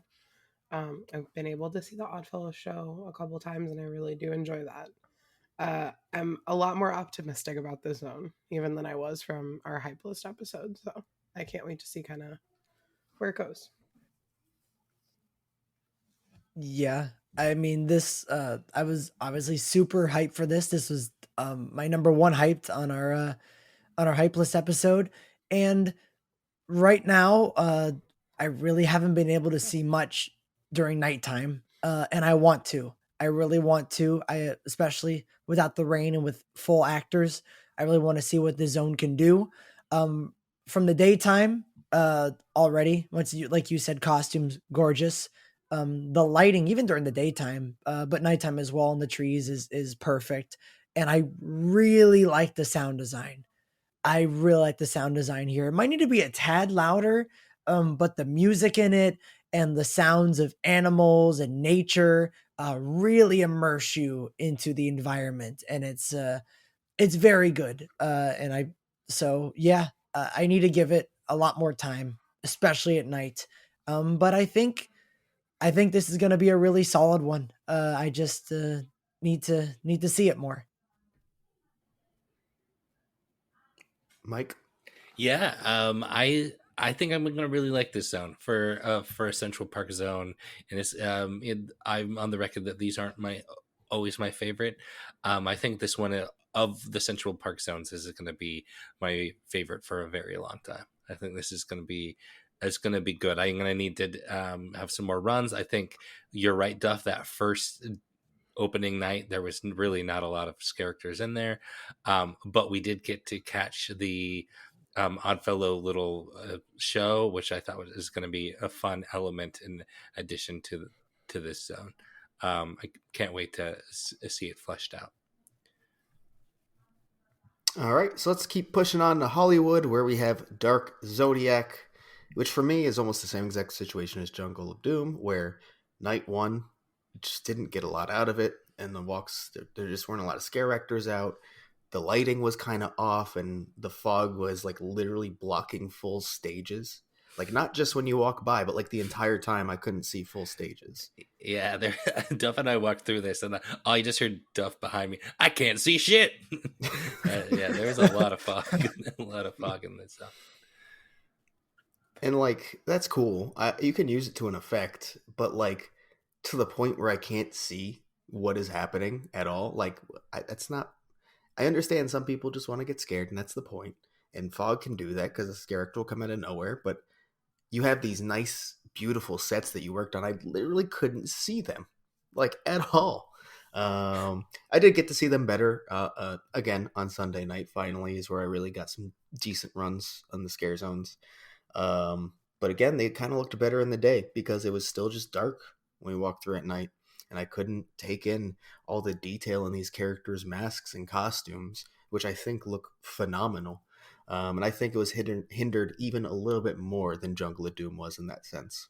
Yeah, I mean, I agree on that front 100%. The thing that made me a little scared opening night, though, it was a little bit later in the day, so there were more actors out. Not 100%, but there were more. My first time walking through the zone, I stayed spoiler free. I'm like, all right, can't wait. And I walked in, I started hearing the chainsaw noises, and I'm like, oh no, I do not like chainsaws. Like, it's not that like, I'm super scared of them and that's why I don't like them. They can get scares out of me for sure. I just don't like the noise they make. It just annoys me. They're loud. I don't like the sound. And I'm okay when they're, sort of regulated to the front of the park and sometimes roaming around areas that don't matter too much. When they're in a zone, and they're prominent, it makes me a little upset. And I never expected chainsaws to be in a zone like Zodiac at all. So it was a big surprise. And so my first run, that's all I saw. Chainsaw people. And I'm like, well, I know where this zone's going, like automatically, no matter how good those sets are, I know exactly where it's going. But then Sunday, we got another run, and all of a sudden those chainsaw scare actors stood near the front and the back of the zone, very much entrance if you came the back way or the front way. And so the middle of the zone was dedicated to the actual Zodiacs and and all the the other scare actors and all that stuff. And then I'm like, okay, all right, I can do that. That's fine. I'm okay with the chainsaw just in the front and the back and not just running around the zone like crazy like they were on Friday. So that's when I started going, all right, I think this zone can be my thing. I think it can really improve as long as they sort of keep the chainsaw people where they are. Then I'll be very positive on this zone. So I'm hoping that continues throughout the event. But we'll see. You always have to have a chainsaw zone, though. Like, yeah, but I don't like them. Like they always have to have them, but I can always put them at 5. But that's a very popular like haunt. Like even outside of HHN thing, like that's a very popular thing to have. So No. it's No, I understand why they need to hot have take them. to be like it's always my number 5 because chainsaw bed. I mean, I just don't like them. Everyone has their I'm just things, saying. I didn't know that, so I'm saying it's a very interesting take. Oh, okay. For a haunt fan because that is like what we bleed. It is. I think it really is like because I'm, I go through. I'm pretty sensitive to noise, like not too sensitive. Right now, when it's not October, houses are fine for me. Once October hits, I always have to wear earplugs, and to be honest, I'm kind of considering it now. And chainsaws, especially when they're close, they hurt your ears. Like they really hurt. So it becomes less of, like, oh, they sound bad and more of I'm hurting because these chainsaw noises are so loud. And usually with zones, the volume's fine and it's not too bad. And it's sort of in a weird way, peaceful, at least I don't really get that scared in zones. It's just peaceful walking through horror environments, seeing actors act. It's cool. Once chainsaws come in, my ears start to bleed. I don't like that. That part I'm not too fond of.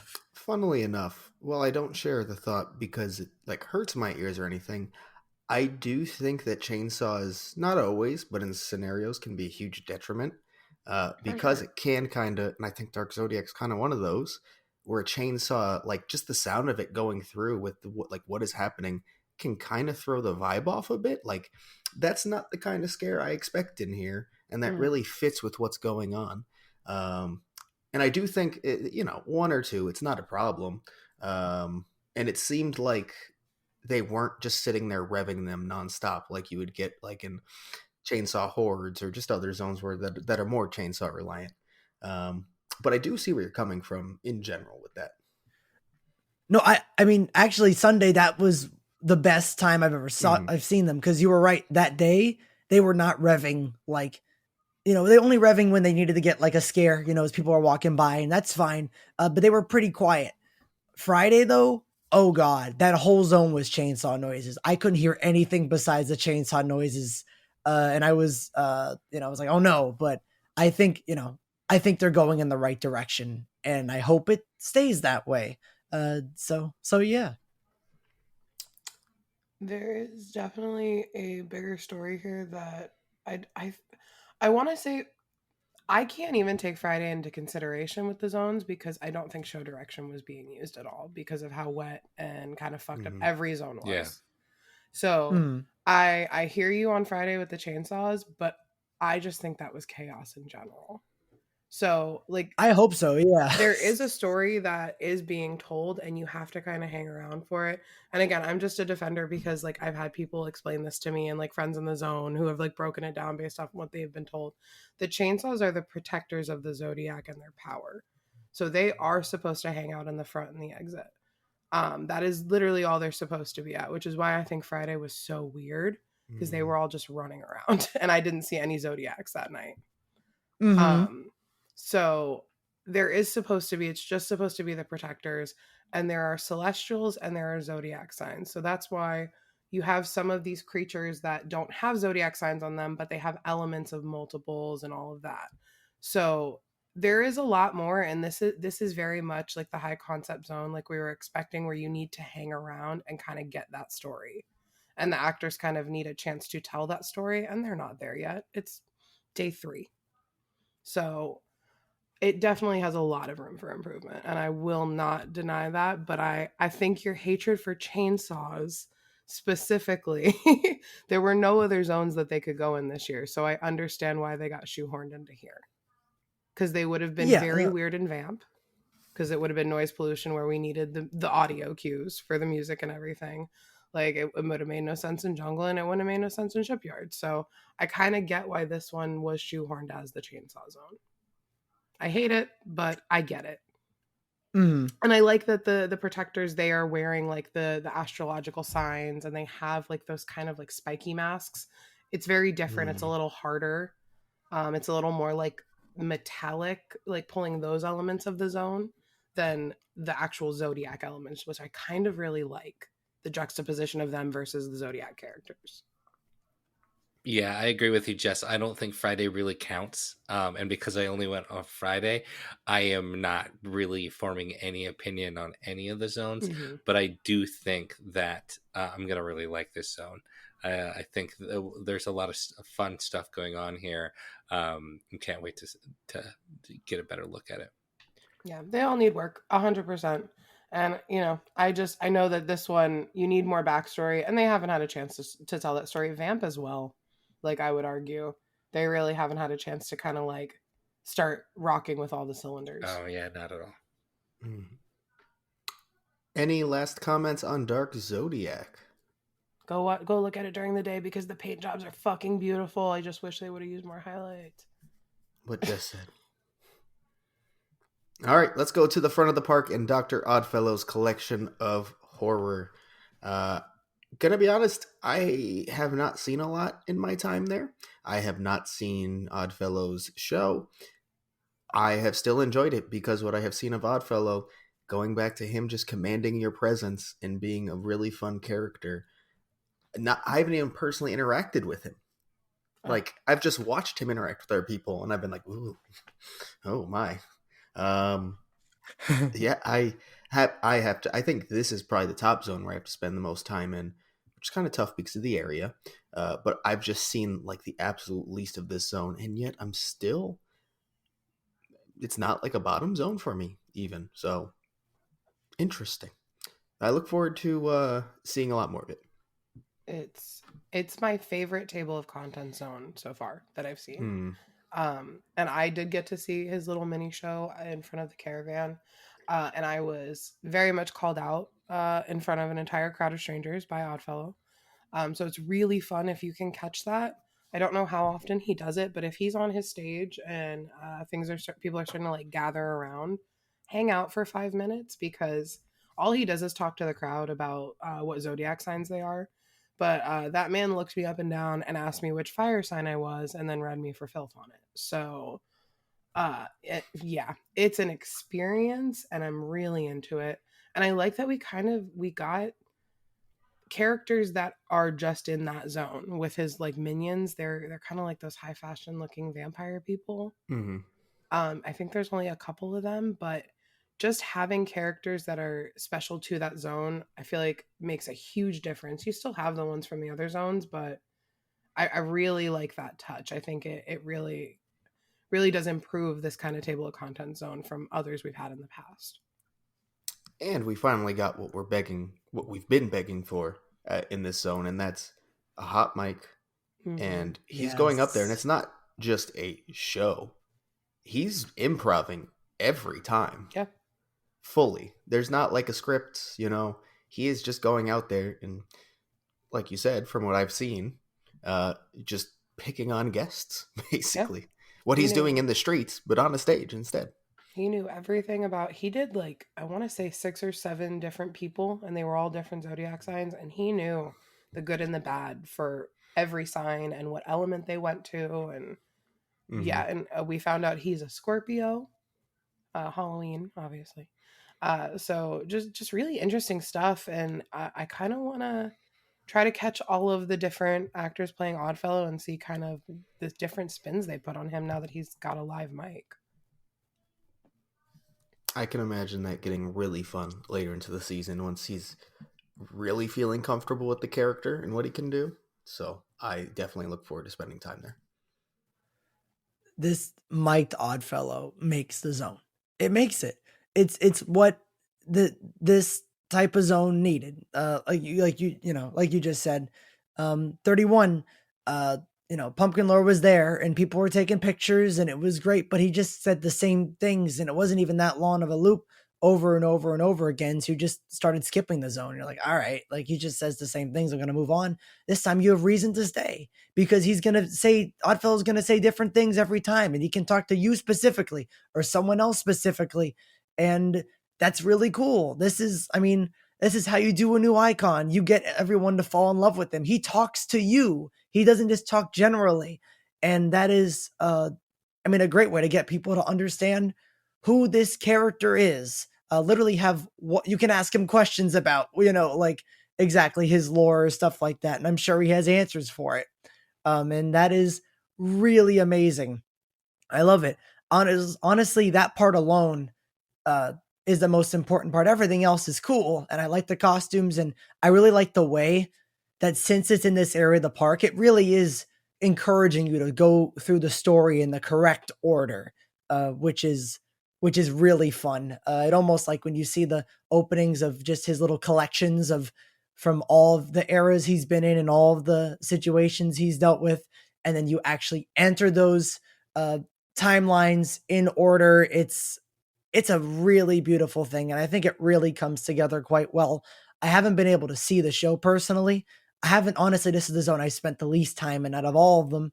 But Oddfellow mic'd right away makes this for me. I'm very excited to see him talk in person. It's going to be cool. Mike, any thoughts? I really don't. I only got to experience walking out, and I was so exhausted and so tired that I was really just solely focused on trying to get out of there. But I do want to spend some time in there. I'll have thoughts soon. Perfect. So let's get into our zone rankings for week 1. I believe, Mike, you're going to set out the zone rankings because I am. You missed them and you only saw them Friday. Where I only saw them Friday and I missed basically 2 of the 3. Yeah. All right. So who wants to kick off where they have their zones ranked? I guess I'll go. So I have both where the zone is and where it was on my hype list. Perfect. And on my hype list for number 5, it was Shipyard 32. And my actual number 5 is Shipyard 32. Like, it's exactly what I thought it was going to be. And that's not necessarily a bad thing. I think it could be fun. I think it could have scares. And I like the costumes a lot. I like seeing, characters like the Scolder, which is cool. Seeing the Tooth Fairy back is, fun. There's some characters in there I like seeing. And there's cool props. But yeah, overall, that San Francisco zone, you're not going to be able to walk through it easily because of how tight it is. And when you need to get to, one way or the other, it starts to become a pain rather than I'm walking through a zone. It's like, no, I got to get to the tents. Let me through. So yeah, Shipyard. It's not bad by any means. I like it. It's just number 5. Well, I can piggyback because Shipyard is also my number 5. I had it at number 4 on my hype list. And yeah, I just haven't seen enough yet. And I'm going to keep saying that for every zone. I think this zone list could literally flip top to bottom next week, for all I know. None of them feel like they're far off the others. Which usually after opening week, I've already have like some that I'm like, yeah, these are going to be like 4 or 5, near the bottom. And there's a gap. There's not really a gap. And again, that's probably because I didn't spend enough time in them. But like Shipyard could be number 1. I don't know. But from what I've seen, just not a lot of interesting things going on. It's more of a, that character. That character. Look, it's probably Oddfellow. Yeah, it's also Yeah. my number 5. But my number 5 going in on my hype list was Oddfellows. So obviously it's changed a little bit. But for everything you guys said, I need more time, but I really don't see Shipyard going much higher than this right now. Where was Shipyard on your hype list? 3rd. Ooh, okay. All right. Yeah, mine's very different, I will say. Oh, mine is sort of different. Well, I'll give that away right now because I'll go to my number 4, which is Oddfellows. I had it number 5 on my hype list. Again, these two that are 4 and 5, purely due to location on my hype list for the most part. This year, again, I do think they could get out of those spots, though. It is possible. And if it's one of them, I really think it's this one, mainly because of Oddfellow himself. I don't have much else to say about the zone right now, but the hot mic Oddfellow was enough to put it above Shipyard for me. I wonder if we're all, I don't know. I'm interested to see if we're all going to have the same 4 and 5, because my 4 is also Oddfellows Collection of Horrors, and it's in the same place it was on my hype list. And like you were saying, Duff, if I get really good interactions or see really good interactions with Oddfellow mic'd, this very much can raise above the others. I think this zone in particular all depends on that element. And right now it's working for a lot of people. I still haven't seen it in person. So once I do, I could see this moving way higher than any, entrance zone has in the past. So I'm excited. Mm. It is not my number 4. Ruined it. Well, I had a little more time in there than you guys did. This is true. So my number 4 is probably going to piss some people off because it's Vamp. Vamp was my number 2 on my hype list, and now it's my number 4, just because this is the zone I've spent the most time in, and it's also the zone I feel like I've gotten the least out of in my time there. Interaction-wise, story-wise, like it's just kind of like a thing to walk through right now with a good playlist. Mm-hmm. So I need more time, and that's really all it is. And honestly, the costuming on some of the women really is disappointing to me, and that did kind of make it a little lower. Some of them are just in like bell-bottom yoga pants that are from Amazon, and it's really taking me out of it because it's not like pedestrian in the way of, yeah, they're going to a music festival. It's pedestrian in the way of like, I could go online and get that on Amazon today. And that's not what I expect from like Horror Nights costuming. Mm-hmm. So I just want to see kind of where it goes. Oh, where'd you have it on your hype list? It was my number 2. 2. Yeah. Uh-oh. Mm-hmm.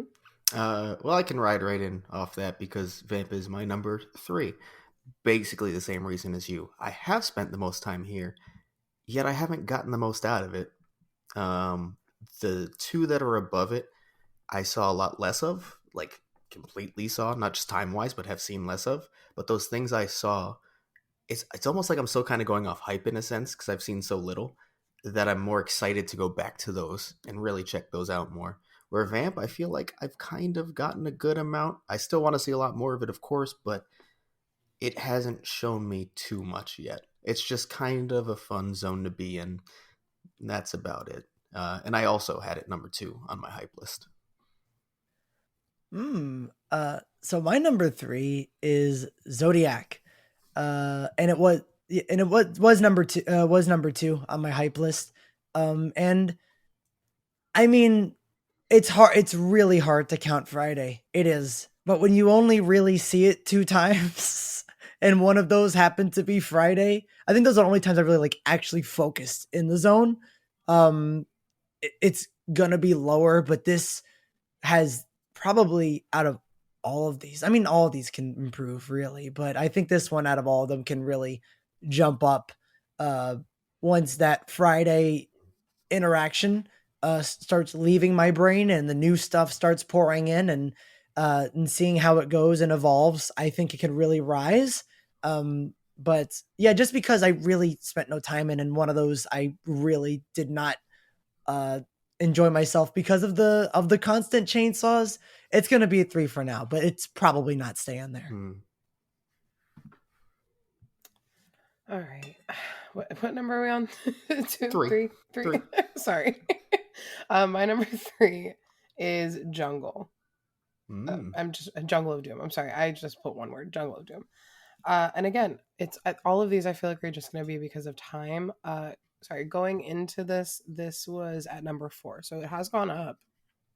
So positives. I really like the creature design, and I really just kind of like the vibe of this zone. Especially in Central Park, I think it fits really well. I just need to spend more time, and hopefully Ops doesn't push us through like last year. All right. Well, I'll go to my number 2 then, and I have Dark Zodiac. We spent plenty of time earlier talking about the issues, basically getting a chance to see everything. But what I saw in the day on Sunday, I really want to go back and see it more. It has me excited. The masks are great. Just the character design overall is great, to be honest.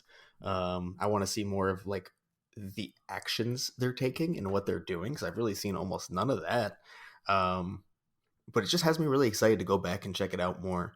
And I had this number 3 on my hype list, so it jumped up a spot. All right. I'll just get into my number 2, and this was originally number 1 on my hype list, and that's Jungle of Doom.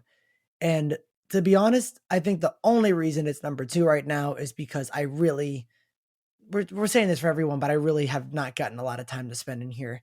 I really want to spend some more time when it's dark, especially hopefully when they fix the lighting in there, and to really experience it. But what I can see right now, the costumes, the sound design, the little show in the front that's tied to lore, which is really cool.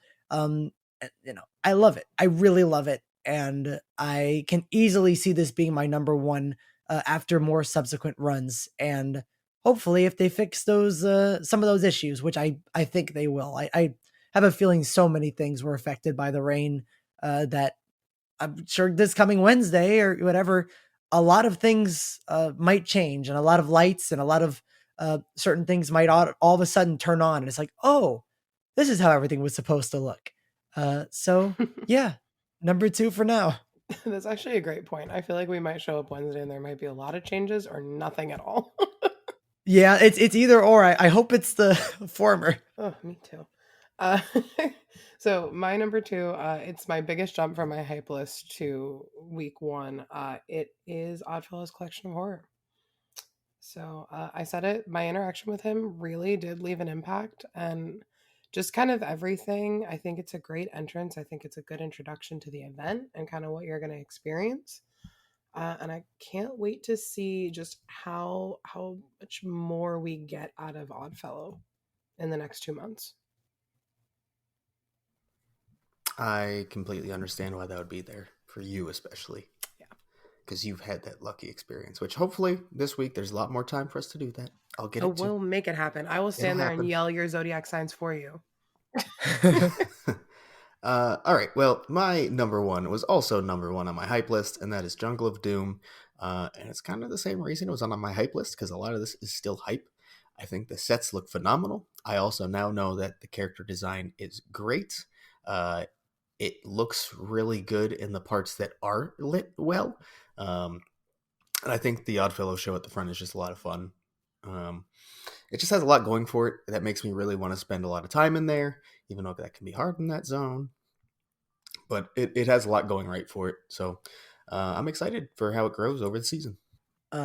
My number one was originally number 3 on my hype list, so it jumped, and that's Vamp 69. This feels like my thing. I think this might be my zone. We gotta see. And there's a lot of other zones that are like, I don't know, I might get that number 1 spot. But for now, Vamp 69 is just so much fun. I love fun zones. I love the music they play. I love the dancing with the actors. I've seen so many like silly interactions between like actor on actor. I don't know. I really like it. And it might be because I wasn't anticipating it, because I was always afraid it was like, it's going to really feel like 85. And I honestly, you were pointing out stuff, it kind of is, but the music changes it so much. Mm-hmm. And I wasn't prepared for that, because it's so much of a softer vibe rather than 85 had like some, more intense music. This one's a lot softer and quieter and more relaxing. And it's such a vibe, and I love it. And I'm very happy I love it right now, and I'm sure there's going to be some changes later on. So yeah, number 1, Vamp 69. Wow. Well, my number 1 is no surprise. It was my number 1 on my hype list. It is still my number 1, Dark Zodiac. I still need to spend more time in there, but right now it's kind of everything I wanted, minus a massive set piece. It's not too crowded right now with sets or anything like that. They're giving them room. They just need time and to not be monsooned out of their zone on opening night. Everyone, honestly, all the zones need a little bit of work, but that's opening weekend. But Dark Zodiac so far, there's multiple actors for each sign, not in each cast, but you do see different kinds of sculpts and stuff like that. The paint jobs are so pretty. I wish there were more highlights, and I wish that there's more story in this zone, and I hope that we see that in the next coming weeks. Mm-hmm. Or else it will definitely fall for me. I can't put this above some of the other ones if there's no story. Yeah, it's crazy how close a lot of these are, isn't it? Yeah, like, I mean, these scare zones are so tight. I was keeping track, so I can give you guys like the list between the 3 of us so far, the averages and everything. Yeah, what do we got? Ooh, all right. So we in last place, shocker, it is Shipyard. That one got 3 points. So we each ranked it in last. After that, it is Oddfellow with 8 points in 4th place. I want to say, so in 3rd place it is Vamp 69, which is kind of funny to me. I expected that to be like our definitive like 1 or 2 amongst the 3 of us. And then we have a tie for 1st. So Dark Zodiac and Jungle of Doom with 12 points each. So I love that little list we have. Yeah, and once we have Mike's opinions thrown in there in his ranking, it will definitely change a little bit. Well, I mean, mine are going to change next week. I can guarantee you that. Yeah. So we're going to keep this up, though, this list of rankings throughout each week and kind of how it's changing. I made a little spreadsheet, so we're being all mathematical this year. So it'll be fun to see. Fancy. We're trying. All right. Is it time to spoil the houses? Oh, Let's do yes. Please. All right. So let's start with one that I think was a big shocker for a lot of people. In The Exorcist Believer. Wow. Yeah, Hmm. I think we spoke pretty highly of it in the non-spoiler, and there's good reason for that. It's scary fun. Yeah, it's emphasis on the scary. Yeah, yes, definitely. It's Yeah. fun because it's scary. Scariest house But of the year. I I think One scariest of. IP of the year. Yeah. For Yeah, me, it is the scariest. I Fair, above all of them, but that is just I'm a little bitch. fair. Um, so yeah, I mean, I think the coolest part is it's a facade, but it's also kind of like a cold open at the same time. It's almost like really just kind of tossing you into this film you haven't seen, which I guess just kind of makes it like an original. But I really like that because it's not what you're going into an Exorcist film you don't know much about, and if you watched like the full trailer, you can see where they are and how it ties in. But we had people with us who were like, "Where the fuck are we? Why are we here?" But it's cool. Yeah. I love how much it isn't like The Exorcist, like the original film. I love how much it diverts from it. Like I was really worried that it's just gonna be like, all right, we're gonna see the bedroom and the bedroom, or just so many callbacks to the original film. And there are some callbacks, there's some lines pulled, I mean, straight through it. But like you were saying, like literally when you walk in, it's like, oh, this is a whole different thing. This is its own thing, uh, as David Pumpkin says, and I loved it because of that. It felt like an original in a weird way. Because especially that opening, and there's so many things in this house and effects they pull off and sets they use that it's just like convincing you, like, I know it says The Exorcist, but this is really like this is its own movie. Even the actual exorcism in the house feels different. It feels unique, and there's so much stuff in it. Even if it is, just has the lines or whatever, it feels like it's its own thing, and I really appreciate it for that. I really love this house. Yeah, this house is terrifying. I think it's really well done. Um, I mean, you guys really hit the nail on the head. It's like it's unique. Um, it's a really good IP house too. And I think once we see the movie, it's going to be even better. Um, yeah, it doesn't get monotonous. It there's different settings. I really liked it. I think the coolest things are, I mean, the exorcism rooms, right? You kind of get two versions of Mm. it: the happening, and then the aftermath. You also get your puke scene. You get a smell that's not puke; it's shit, and that's pretty bad. Oh God. Yeah. But oh yeah, you fully get it. But yeah, I think there's just a lot of scenes that are like kind of bigger than I anticipated them to be. Um, the design of the demon is fucking terrifying, and it's just really intense throughout, like the whole thing. I I know we talked about it this once on the podcast about like smells and horror nights, and like how they affect you and whatever. And I've, in the past, there's been some nasty smells. I've seen Nightingale's, blood pit, but it never like made me go, oh my God, that's really bad. This might be the first house that did that. Cause I tend to hold my nose through the shit scene. Cause I'm like, I hate it really smells like it. And I hate it. Like, it's disgusting in a good way. I'm happy it's there. I really am.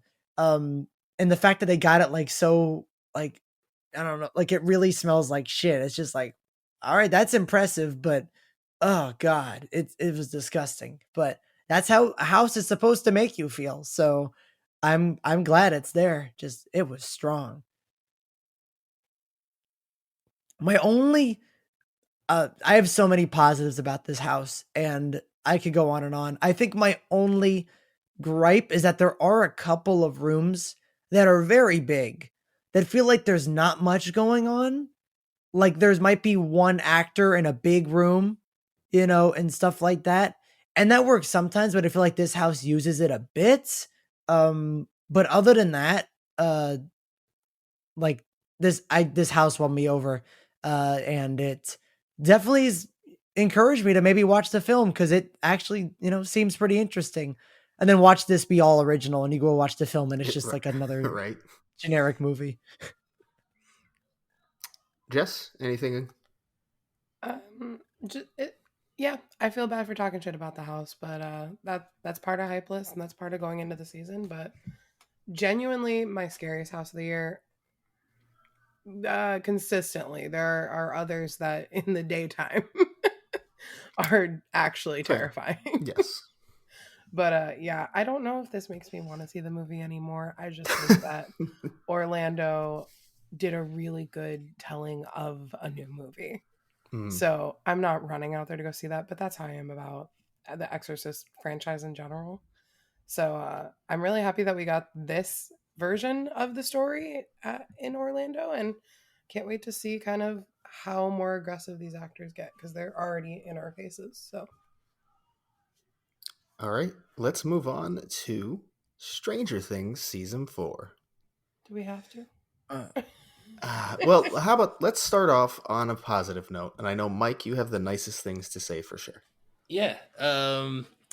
I think that for a house that was meant to take you to the most iconic scenes of season 4, and it nails that. I think the scenes that we are brought to are really well done. I think it could have been a different house. It could have, but I think for what it is, I think it's done really well. It's not my favorite house. I think the things that it could do better is I think there could be a bit more scares. I think it's some of the scares are a bit passive, but I enjoyed it. I think it's solid. I hope to continue to enjoy it.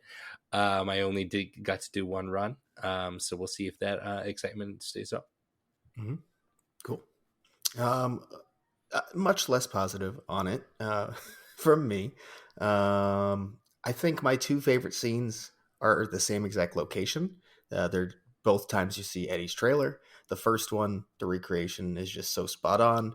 The Eddies they have are fucking like so good. Like I was like, is this real? Like he's here? And I think the Chrissy kind of like if you're looking at the facade, you see kind of Chrissy being risen. And then once you get into the trailer, you see the aftermath. I thought that was pretty cool. And then the other one being in Eddie's trailer where they have the portal and you look up to see upside down Dustin with the sheet hanging down. So I think those are definitely my two favorite scenes. I think that is just pure practical sets being amazing and just perfectly recreating the scene, and one of them being a very unique rendition of that. After that, all the big scenes were just based off screens. That and like things that weren't that were like cheap. Like when you come out of also a weird decision. You come out of Eddie's trailer the first time, and you come out the back of Max's trailer, and then when you turn the corner, you like go towards the woods, and the woods are just like the cheapest looking like. It just it's like a sheet. Scrim, like a. I mean, I don't. Is it? It literally just looks like a sheet hanging there, and it's supposed to like be woods, and it's not convincing in the slightest. And in a year where they've literally in multiple locations made woods that actually aren't that big but used mirrors to expand them, why couldn't you also just do that here? I feel like that scene, like I was in, what is that, scene 2? And I was already taken out of it, like immediately. Like it was not good. Yeah. So yeah, I think, for me, it comes down to sets mainly. And then I don't expect to walk into Stranger Things and there to be a ton of scares. That's just not something I'm going to be looking for. For me, it's like nailing the scale and the sets in general. And they just missed the mark so many times for me.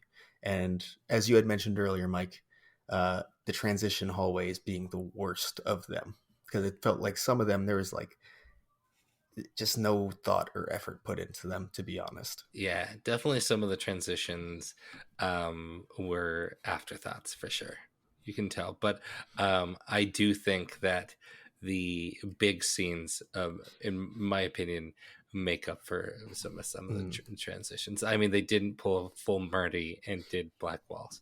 So, they at least tried to make the transitions themed to whatever part of the show you're supposed to be in.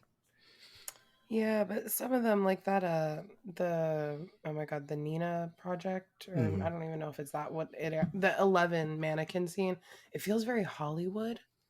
So and I was saying it, a lot of the transitions feel like Hollywood hallways, not Black Wall hallways, but like a Hollywood transition. Yeah. And for me, like, I really love the upside down Vecna's mind lair scene. I think scenically it's beautiful. It's stunning, and I want that to carry the whole house for me. Like, I really do. But like Duff, there are issues I can't look past, and the clocks are really cheap looking, which is a huge issue I have. And the projection screen, like specifically that wood one, it is bad. But the character, like the casting, is a lot better from Volume 2. The characters 100% look more like who they're supposed to look like. Maybe not some of the mannequins, but whatever. I do want to say the Vecna masks are better than I was expecting and better than we had seen. Specifically that like half one, half Vecna mask. I really like that, and how it's like kind of mid transition. And then also we got a lot of projections like on actors this year in houses, and I really like the Vecna 11 fight scene. Kind of how that goes if you catch that show scene at the right moment on either side of you. But other than that, I have a lot of issues with this house. Yeah, this is my first house that I did, and it was your first house, guys. Sure first house too. On preview too. And yeah, and like I walked out of it, and I looked at my friend. And this was like genuine. It wasn't just like a comment. I'm like, what was that? I was, because not like out of like, I was just confused. Like I said before, I watched the show, but then it's like, all right, you're at Eddie's trailer, and then you walk through the door, and I'm like, oh, in the show, when you like walk forward, or like through a door, all of a sudden you're in Vecna's mind, and it could be like, now Vecna's against you and going in your mind and trying to take you. And I'm like, that's perfect. That's exactly how I wanted it to start ever since the podcast was like, we're starting in Eddie's trailer. I'm like, great. That's where we need to go after that scene. And then, like you said, Duff, it's like, nope, we're Max's trailer. I'm like, oh, that makes no sense. And then we're in the Nita project out of nowhere. It's like, what the fuck, and then we're over here, and then we're over there. And we just keep jumping place to place to place for no rhyme or reason besides the fact that it's in the show. And I really dislike that form of storytelling, because frankly, it's not storytelling. It's not. It's here's scenes from the show, and that's okay. But I think the issue with that specifically is that the show was made up of 3 other storylines that all kind of crossed over each other. So now you're just going suddenly to one. So you are literally jumping across the show to stay with the one storyline while avoiding the others. So they literally were just jumping. Which, that's not defending it. I don't think that's the right choice for this house, to be completely honest. No. So, yeah. Like, the cool thing, and I was always thinking, the cool thing about season 4 is that everything is connected to the Upside Down. Everything. There's that amazing poster that is one of my favorite posters that shows the Upside Down connecting every area, that location that they're in the show. And I was really thinking, okay, all we need is to go through the Upside Down and then exit like the first house did and enter a new location. All of a sudden it makes sense because the Upside Down is connecting all of these places. It's the one constant. It's like it's a portal. And they didn't do that. And by staying away from that, it just made, like you said, this house incoherent to anyone who hasn't watched the show. And I really dislike that. There are some cool scenes they pulled off. some cool voice lines. I like some things that they did, and I like a lot of the costumes and stuff like that. But the problem for me is the storytelling, and it's really not there. And there's key things too. The biggest thing in my eyes that they could not have messed up, they managed to mess up, is in Vecna's lair. That I think is really cool. Like it does, I was very wide open, like in the show, and walking first to it, I'm like, you know what, this doesn't feel like an HHN house. This feels like an interesting, thing. And I was walking through, and I'm like, all right, in this scene, a special song has to play because it's the main song that everybody knows from the season and has been asking for.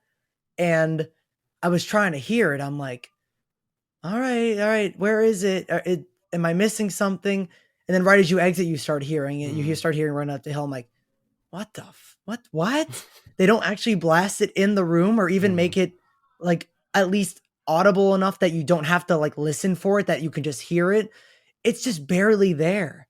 And I'm like, why would you do that? Why would you just almost mute the song when that's such an important piece of that scene? I would argue that song makes that scene in the show. And to just take it away for like seemingly no reason is a really strange choice. And I hope it's a choice that gets fixed later on the season. I really don't want to keep saying bad things about it. There are a lot of things I like. But to me right now, and it's hard to say and it will change, but right now this is probably my least favorite Stranger Things because of the way the story is told. I'm really not fond of it. All right, well, let's move to something that I know two hosts of this show were very excited about. Universal Monsters Unmasked. Let's go. So if one of those two would like to hop in. Or Jess, you take it away, Are because you sure? I think we both absolutely love this, but I think I think you may be the one who likes it just a tad bit more than me. Okay. Okay. I don't want to say it's a perfect house. I don't think anything is perfect yet, but it's exactly what I wanted. It really it put the four monsters together in the best way that it could. The facade is beautiful. It is again not what I was expecting, but I feel like I should expect that from monster houses now. Like to not expect what the facade's going to be. So I know that there have been some confusion about if we are in the catacombs. We are very much entering. A police officer is telling us to go home, lock your doors, but we are entering into the catacombs to go underground. And that's how we enter the opera house. And our tour guide gave us some fun tidbits about this, how you're following from, the first movie that was released, and they're going in order. And we're kind of following the people that live in Paris, and then the two doctors that are, one of them is on the run, one of them is showing his marvels. But I love this house. I love the character design. I do think, again, there are some weird Hollywood transition hallways, and I'm not a huge fan of them, particularly in the opera house. So now that I've been able to take a step back, again, but I have that issue, I think, in every house this year. Like some of the transition hallways are weird. And I don't know if it's we're trying new things, different people are designing them, or what it is, but every single house has that kind of an element to it that it takes me a little out of it. So I can't ignore it in this one. I'm not going to ignore it in any of the other ones. But I am in love with this house, and I've had nothing but fantastic runs. Yeah, definitely. I agree with nearly everything you said, Jess. I think I agree with you that I feel like that if there's kind of a portion of the house that's a little bit lacking, it is the opera house portion. I think the wows of this house really come in the second half, other than the facade. The facade really hits you right away, but then you kind of get into kind of a bit of a slower portion. I think the scale of the opera house, unlike Puppet Theater, where they were able to pull that off in that iconic scene where you feel like, oh wow, I'm really in a theater. You kind of don't ever get that moment here in this opera house. You kind of go to the boxes, which I think is a good storytelling element, but it is a little bit missed. I only realized that you're in the boxes because of the tour guide that we had Mhm. was really passionate about this house, and he had gave us Mhm. a lot of backstory. But I did think that didn't necessarily translate. But once you get out of that opera house, that's when this house really starts to ramp up, and you start to get some banger scenes. The scale is amazing. So there's some effects that just really just dropped me to the floor when I saw Quasimodo about to fall on me. Um, Yeah. it was I love this house. Ugh. And he sang a line about Esmeralda, I realized Mhm. last night, finally. He And then is. you see her dead in the house later. So, Aw. Um, so yeah, I don't have any bad things to say about this house. It's not my favorite Universal Monsters house or anything, but I think there are 3 scenes that are breathtaking. I think a lot of the character use is really well done. I think Phantom has some great scares. I think Hyde also has some really well designed scares where he can wreck your Mhm. shit. And I I saw Jess fall for another reason, and that was fun too. um, I think my complaints kind of go to the opera house as well. There's one, it's just a little too much of it. You just keep turning the corners, and it's more opera house. And there's one transition that's literally 3 separate corridors where nothing happens, and you're just going through like tapestry. I mean, um, and there's just scenes like that throughout that kind of make it a little slower and kind of take me out of it a bit. Um, I feel like the story, it's trying to kind of tell a story, but isn't fully. It doesn't really know if it just wants to kind of be a mashup or a story. Um, but I think there's also a lot of fun in it. Like the poster that's in French that looks like this real legit poster, but it actually just translates to this is a French poster. It makes no sense at all. Like they had a lot of fun, like little Easter eggs throughout this house. I think there are good scares and there's a lot of good sets. So it is a really solid house. I just, have normal complaints I could have about any house. It's funny you talked about that little transition right after the opera house because in Unmasking, I stayed back for a second to take, some more pictures. And I'm like, all right, where'd we go? And I entered this black hallway and I'm like, oh, fuck. And I literally, that's why it took me like, where's Jonathan? Because I was like, first I'm like, oh, that's a curtain. Up, that's a curtain. I Hmm. can't go back there. Up, all right. I like, it took me like 2 minutes to figure out where the fuck I was supposed to go. So that same Um, exact thing happened to me because we both stayed back to take pictures. I finished first and started walking through, and I was just like, follow his voice, follow his voice, follow his voice. Because every way was a curtain you could technically turn into. I was like, shit. And I mhm. just kept busting through until I finally ran into you guys. that that was a terrifying experience, to be honest. Um, I have a lot of good things to say about this house. I mean, the facade. Holy shit. Like I was really expecting it to be something, that, like the Paris Opera House or Notre Dame or something like that. And it's like, no, it's a bridge and it looks damn good. And it's raining and there's an actor up there talking to you. It's like, all right, I like that. And sometimes there's somebody talking to the actor. I haven't figured out which monster it is. It's either Hyde or I probably I thought it was Hyde. Hyde, but it also could just be like someone trying to go to the theater. It could be. Like I don't think it's laid out so directly that it has to be him or any monster, but I originally interpreted it as Hyde or Jekyll, really.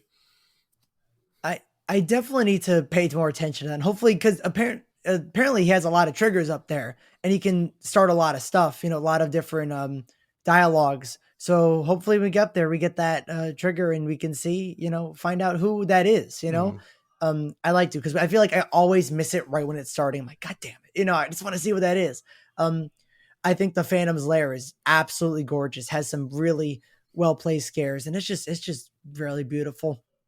Like like you said, Duff, um opera house is a big re- lots of repetitive stuff for me. There's a lot of good things before the repetitive stuff happens that I really enjoy, but the repetitive stuff kind of takes me out of it. um Hunchback scene was perfect. Wish there was more, but he was perfect. Hyde, scary as fuck. There was a scene where I got like a double scare, and one of them was Hyde, and I guess the other one's a victim, but they were both big, and they were like both came at me, like all the way at me, and I almost fell. That was an intense scare. So Hyde's great as well. I don't know. I don't know why Invisible Man's in this house though. Like, Feels unnecessary, doesn't it? it feels incredibly Like, I unnecessary. think he has some fun, but it just kind of doesn't make sense. Feels like it's just why? It could have been 3. It could have easily been 3. And I really am not I'm not vibing with the Invisible Man lately. There is from an above scare. And I am never one to complain when an actor is going hard, but I don't know if it's been the same actor, but I've had multiple issues now. And there's actually a media night video that someone posted where you can see the actor out to his waist from that boo hole. And that was the issue I was having, is I got poked in the eye the other night because he's coming out way too far from an above scare. And thank you so much for putting your all in if you're listening, but please be careful. My eye hurts still. Like, actually. So yeah, I really don't want him there now. I'm not gonna lie. But the black light room is cool, I guess. I have a different opinion on it. I like the idea, but it's like, why are there 6 of him? You know, like, I would have honestly preferred just a room with nothing, with like effects to make it seems like he's touching you or stuff like that, or voices. But he is touching and us, then Jonathan. I got poked in the eye. Oh, he did touch me. Yeah, he literally did touch you. Yes. But let's pretend that, he didn't, Assault do aside, that, and stuff like that. Hear voices, maybe like quick glimpses, like it's super dark and then one of those light up and you're like, oh fuck. I mean, I think that's supposed to kind of be the take, is he's not technically supposed to be there in 6 instances at the same time. No. It's kind of supposed to be like here. Yeah, flash. But you can see them all at the same time very clearly. Mm-hmm. I'm fully with you on that one. Yeah, but overall, I've grown more fond of this house the more runs I've done, and the parts that I like, I really like. So yeah, those are my thoughts on it. All right, well, let's move on to the house that refers to itself in the house as Cuck, and that is Chucky Ultimate Kill Count. Cuck. Oh fuck! Do we have? Fuck is more like it. Oh man. He says fuck a lot. I feel like we gotta let Jonathan go first. Jonathan, I want you to start with your take on what this house means to you for the entirety of HHN. Say it. Kick us off that way. Okay, I need to start off with this. No, kick it off that way, please. No. I have to do it this way. All the actors in this house are killing it. Every single one. I've seen so much energy and fun and really getting into the character for every actor. The puppets are going ham. Like, there's some that just go all the way out and they really are really cool. And yeah, like every actor in here is doing amazing, incredible work. And yeah, I just need to reiterate that. And I also need to say, walking in, the Q video is really fun. It's a really fun way to start the house. It's a great setup. Lets everyone know what's going on, that Chucky's taken over this house. And it's really funny watching him get bleeped 100 times. Even though you can hear him say curse words, you can hear him say fuck. He gets bleeped, but you can hear him say fuck, which I'm very happy about. And even the first room where you see this remarkable, beautiful, like, I didn't even think it could be this good, gorgeous Chucky animatronic. It looks so lifelike. He's holding a yardstick. It's beautiful. And we were when we were in unmasking, this first room was dark. The lights weren't on. So like the guy just kind of shined a light on the face. And I was like,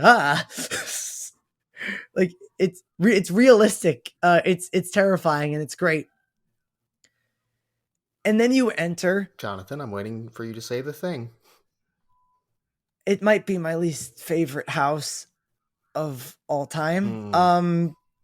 And it's in the it's be they have a really cool concept.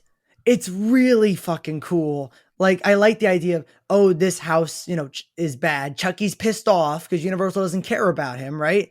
And instead takes it over and causes hijinks. That's a really cool idea, and I can see what they're going for. I don't think it translates well. I don't think to the general public they'll understand. I was like, me knowing the story beforehand was a little confused. I The sets, like, I get the point that it's supposed to be really bad, but the sets are really bad. Like, you thought that wallpaper scrim behind the clock was like, that's not good. Imagine just wallpaper pretending there's more scene, but there isn't in every single room. Um, that's this house. Tons of mannequins. Actors are great, but I feel like there's rooms where there's none when there needs to be because the room itself is not good without any actor in it. The house stops and like there's a shop and it's like, okay, is the house done? And now Chucky's gonna take over the rest. And then he doesn't. It just the house continues and it's like there's no more house. So why is there a shop at the end of the first section of the house? I don't know. There are plenty of problems, but the actors are definitely making the runs more enjoyable. And I like seeing how I like seeing their interactions and stuff like that. But yeah, I really hope the Hollywood one pulls off this concept because I don't think Orlando did, unfortunately. And because of that, it just doesn't work. And it hurts to say because this is my number one hyped house this year, obviously. And it didn't, it's not it. It's not it, unfortunately. To agree with you, I will say that I do enjoy that the characters they get to play, they are fun. So Mhm. I have had fun moments in this house for sure. It's just the part where they are like, the point is kind of to build a bad house that Chucky kind of comes and takes over, rather than just him being pissed that there's no real death.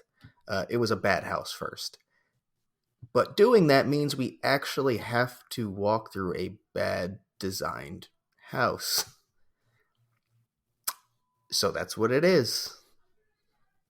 I Yeah. I really don't know if I have anything else to add to that because that's just kind of the scenario we're left with. It is not a well-designed house on purpose. I do like moments where like you have the dishwasher kill where his little feet pop out. I think that's cool. Just a cool little thing. And I think there's a lot of those cool little things. And that again, that opening scene, Chucky looks phenomenal. Like amazing. But everything else that they built is not, no. Sorry. Yeah. It's it is a house. I like the use of the space for Fast and Furious. I like that in the first part. We're backstage of this bad house, like going on stage, and then we go outside and we go in. I love that we have a an actor that is using their own voice out there and kind of improving. Um, I like. I'm trying to find positives. I really, yeah, it's a house. It is definitely a house. All right, my turn. So one positive, right? Um, I think that opening animatronic, or that is it was actually quite cool. I We all keep saying the same thing. I think I am I did like that. I think unfortunately I think they just tried too much on this. The story doesn't really go through, and I don't think you're gonna catch on that this is a bad on purpose, and it just becomes bad. Like you nailed it, Duff. I think it really just doesn't go through. I think also it felt like I was walking through an advertisement, at least the second half, where there's just a lot of those screens. I felt like I was just walking through essentially a trailer for the new Chucky season. And I don't think that's lends what's well for it really engaging Halloween Horror Night House. Unfortunately, I have to say, I really wanted to like this, and I don't know if I ever will. I have high hopes though that for the Murdy version, he seems really passionate about it. He seems like they're trying some different things over there. He talks about just how many dolls they have over there, so I'm hoping it's just kind of like a totally different concept over there, and that it comes together.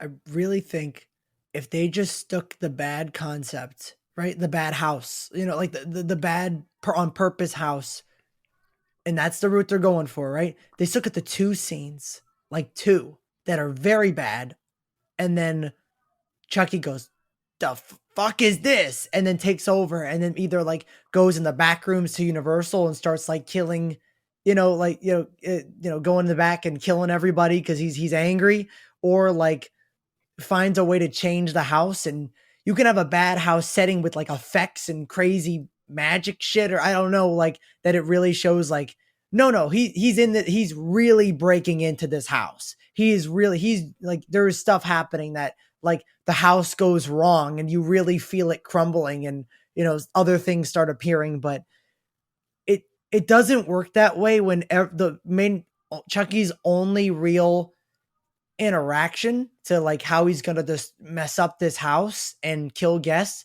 is just by possessing the actors. That's cool for like a couple of them, but I feel like there needs to be more things that shows he's fucking things up, or something like that. Well, I say we just kind of move on to something a little more enjoyable for all of us. Blood Moon Dark Offerings. Holy shit, guys. Oh yeah. Ooh. Wow.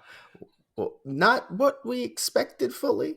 There are kind of rumors that came out that it would be something like this, but still took me by surprise seeing it in person. Like, oh. Surprise of the year for sure for me. I mean, I think all of us said, hey, this really could be blow us away. It sure did, at least for me. I really love the storytelling here. I loved the scale. I loved the sets. I think it's a good mixture of, we finally got a really gory house. It's been a couple of years since we got a really gory house. It felt kind of like an old HHN house in a way, in that way. This hits. I have heard that not everyone has the same opinion. No, but this works for me. Yeah, I'm really happy that in my hype list I ended up moving it. It was originally gonna be like 9, and like right before I moved to 6, because I convinced myself it would be something along the lines of Roanoke, and I got that with like times 10. I'm loving it. The sets are phenomenal. The scene where you fucking go into the church is a masterpiece. I walked in and I immediately thought of La Llorona in Hollywood last year, and it hit basically just as good. There's so many scenes that the scale, like every time I walked in, I was like, again. And then it still has that detail, like last year from Dead Man's Pier, where you kind of saw the lighthouse the whole way. Well, you can see across, and like it's this active town. You can see across to other sets and stuff. But there's a bell tower you'll see multiple times in this one, and that's a really cool touch. And then it just has some pretty well-designed scares, I think. Maybe a little repetitive on the scares is the one complaint I could say, but I think it fits to the story. And there's really funny triggers. Like the chipmunk version of "the false-hearted must die" is like just constantly on repeat in my brain. Mm-hmm. That might be the best trigger of the year. It's my number one right now. That's for sure. I don't know. The extra, weed all about it. It's pretty high on my list. That's pretty good too. It is. It I don't is. know. Oddfellow has some amazing triggers. We'll get Oh, to that. Yeah, but they're all good. Like every single one of them. But Blood Moon. Who else would like to hop in? This house is gorgeous, and I feel bad for rating it so low on my hype list, but honestly, another terrifying house. Like one of the scariest for me as well this year, and it's stunning.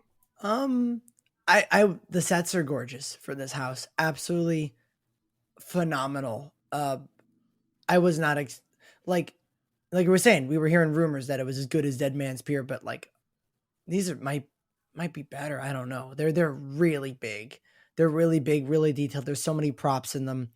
It's gorgeous. And there's so many fun things in this house. Like you said, the church scene, the entrance scene, after the facade, the ending scene. Like there's so many big things. Even the end where there's a bunch of mixtures of mannequins and real people. You know, that doesn't always work, but it worked for this one. It was very intense and very just powerful. You felt it. Duff, you mentioned about the scares, how they might be repetitive. Unfortunately for me, that's gonna be more important to me personally, just for what I'm looking for. They were a little repetitive in terms of the costumes, which once again makes sense for the story. But the types of scares and stuff like that, a lot of them felt samey. And for me in particular, that's not something I'm really looking for, but I understand why it is for a lot of people. It's just not my thing. But other than that, sets, story, atmosphere, all that, 10 out of 10. They really knocked this one out of the park. I do want to mention one thing before I forget to bring it up, and it might be my favorite little thing. The 3 like toddler-sized children who are basically playing Ring Around the Posy with intestines. It's the maple. When we did our tour, that was like, you could take pictures anywhere else in this scene, but please do not photograph the toddlers playing with intestines. I can't imagine why. Oh, and those intestines leak on you, by the way. Yeah. Oh, I love it. Was there any last things about Blood Moon before we move on? All right, so let's move on to Yeti Campground Kills.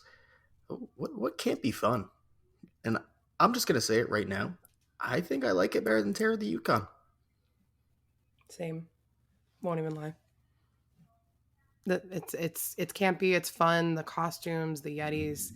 I take everything back about Yeti fatigue. Like honestly, I'm really loving it, and I'm just gonna say, fuck Billy. Fuck Billy. Baby Yeti died, and my son didn't deserve that. Did Billy kill the Yeti though? We don't know. Yeah. Moral dilemma. Yeah. Great house, fantastic, great storytelling. It doesn't feel like Yukon. It's its own total different thing. And they just had like a lot of fun too, with Easter eggs and like funny notes and flyers and all that. And I just love that shit, and that's why I have to do the tours every year to see it. No, this house is great, and not only is it funny, has tons of details and great sets, really good sets, but it's also scary as fuck. These Yetis are relentless. They will get in your face. They will destroy you, and I've dealt with that plenty of times in this house, so I really like it, and I might like it better than Yukon too. Mm-hmm. I got to give it some more time, but I think it's very possible. And I do want to add one thing about this before we move on, because you might miss it. A dog is killed in this house. Oh yeah. It is only in a like shadow. Yeah. So like you aren't going to see an actual prop of a dead dog or anything, but a dog fully gets his head ripped off, and it's the owner's fault. The owner like looks like it's offering it to the Yeti. Fuck you, owner of the dog, and fuck you, Billy. But isn't the owner's head then the one that gets slammed up against the door? So Yes, they got what they deserved, yeah. but still fuck them. Yeah, no, wow. What a house. All right, so let's move on to The Last of Us. I mean, I can hop in here. I've alluded to it before, but the sets in here are fucking phenomenal. They're so good. It's the best part about this house. The sets are insane. The fact that you walk into a whole humongous scene for the first scene, especially when the house before weekend was like a tiny little room. This Last of Us is like, no, we're starting big already. It was incredible. There's so many scenes where it's big, small, big, small, big, small, and it really works. It really immerses you in the environment, and the effects are good. I know we were wanting to talk about the main effect of the in the game. In order to get infected, there's like spores in the air, different from the show. They show those in the house, and they build it up too. They're like, there's a shadow projection, and Joel's like, Ellie, look out, And it spores, smells like and then you see mushrooms them, and you're like, in that scene. it's like it's incredible. Yeah. Like it's just God, I love it so much. But yeah, my only complaint about it, and I think this will be improved, is that the scares aren't there yet. For a couple scares they are, but mostly throughout the house they aren't. And think I really think that will be changed in the coming weeks, I'm sure. And actors will start getting more comfortable, start getting closer, and then you'll get the scares that the game is known for. But other than that, I really love it. Yeah, on my first walkthrough of this, I was just taken aback. I thought the sets were just phenomenal. I still do. That hasn't changed. Just kind of like breathtaking moments. For the first half of that opening night, it was my favorite house at that point. It was later passed by several houses, but really hot start for it. I've had, I think, 3 runs since then. And I feel like it just drops a little every time because the breathtaking moments kind of dissipate because I'm used to it now. And it feels like it's a lot of just look at this infected. Look at this infected. And there are some really cool moments with scares. But for the most part, not really. So I just want to see them step that up a bit.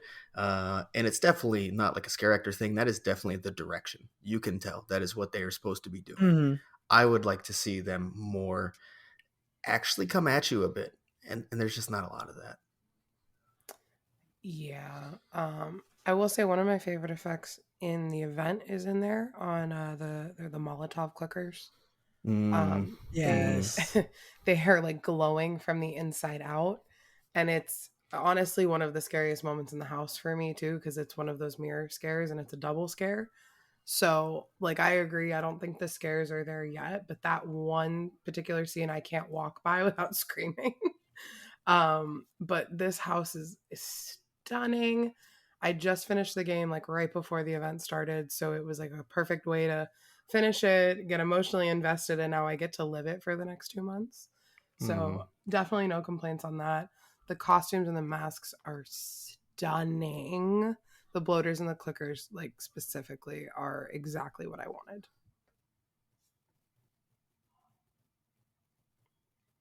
Mike? Yeah, I need to do some more runs to really get a full idea of this. I only got one, but I think I'm really gonna like this when it's all said and done.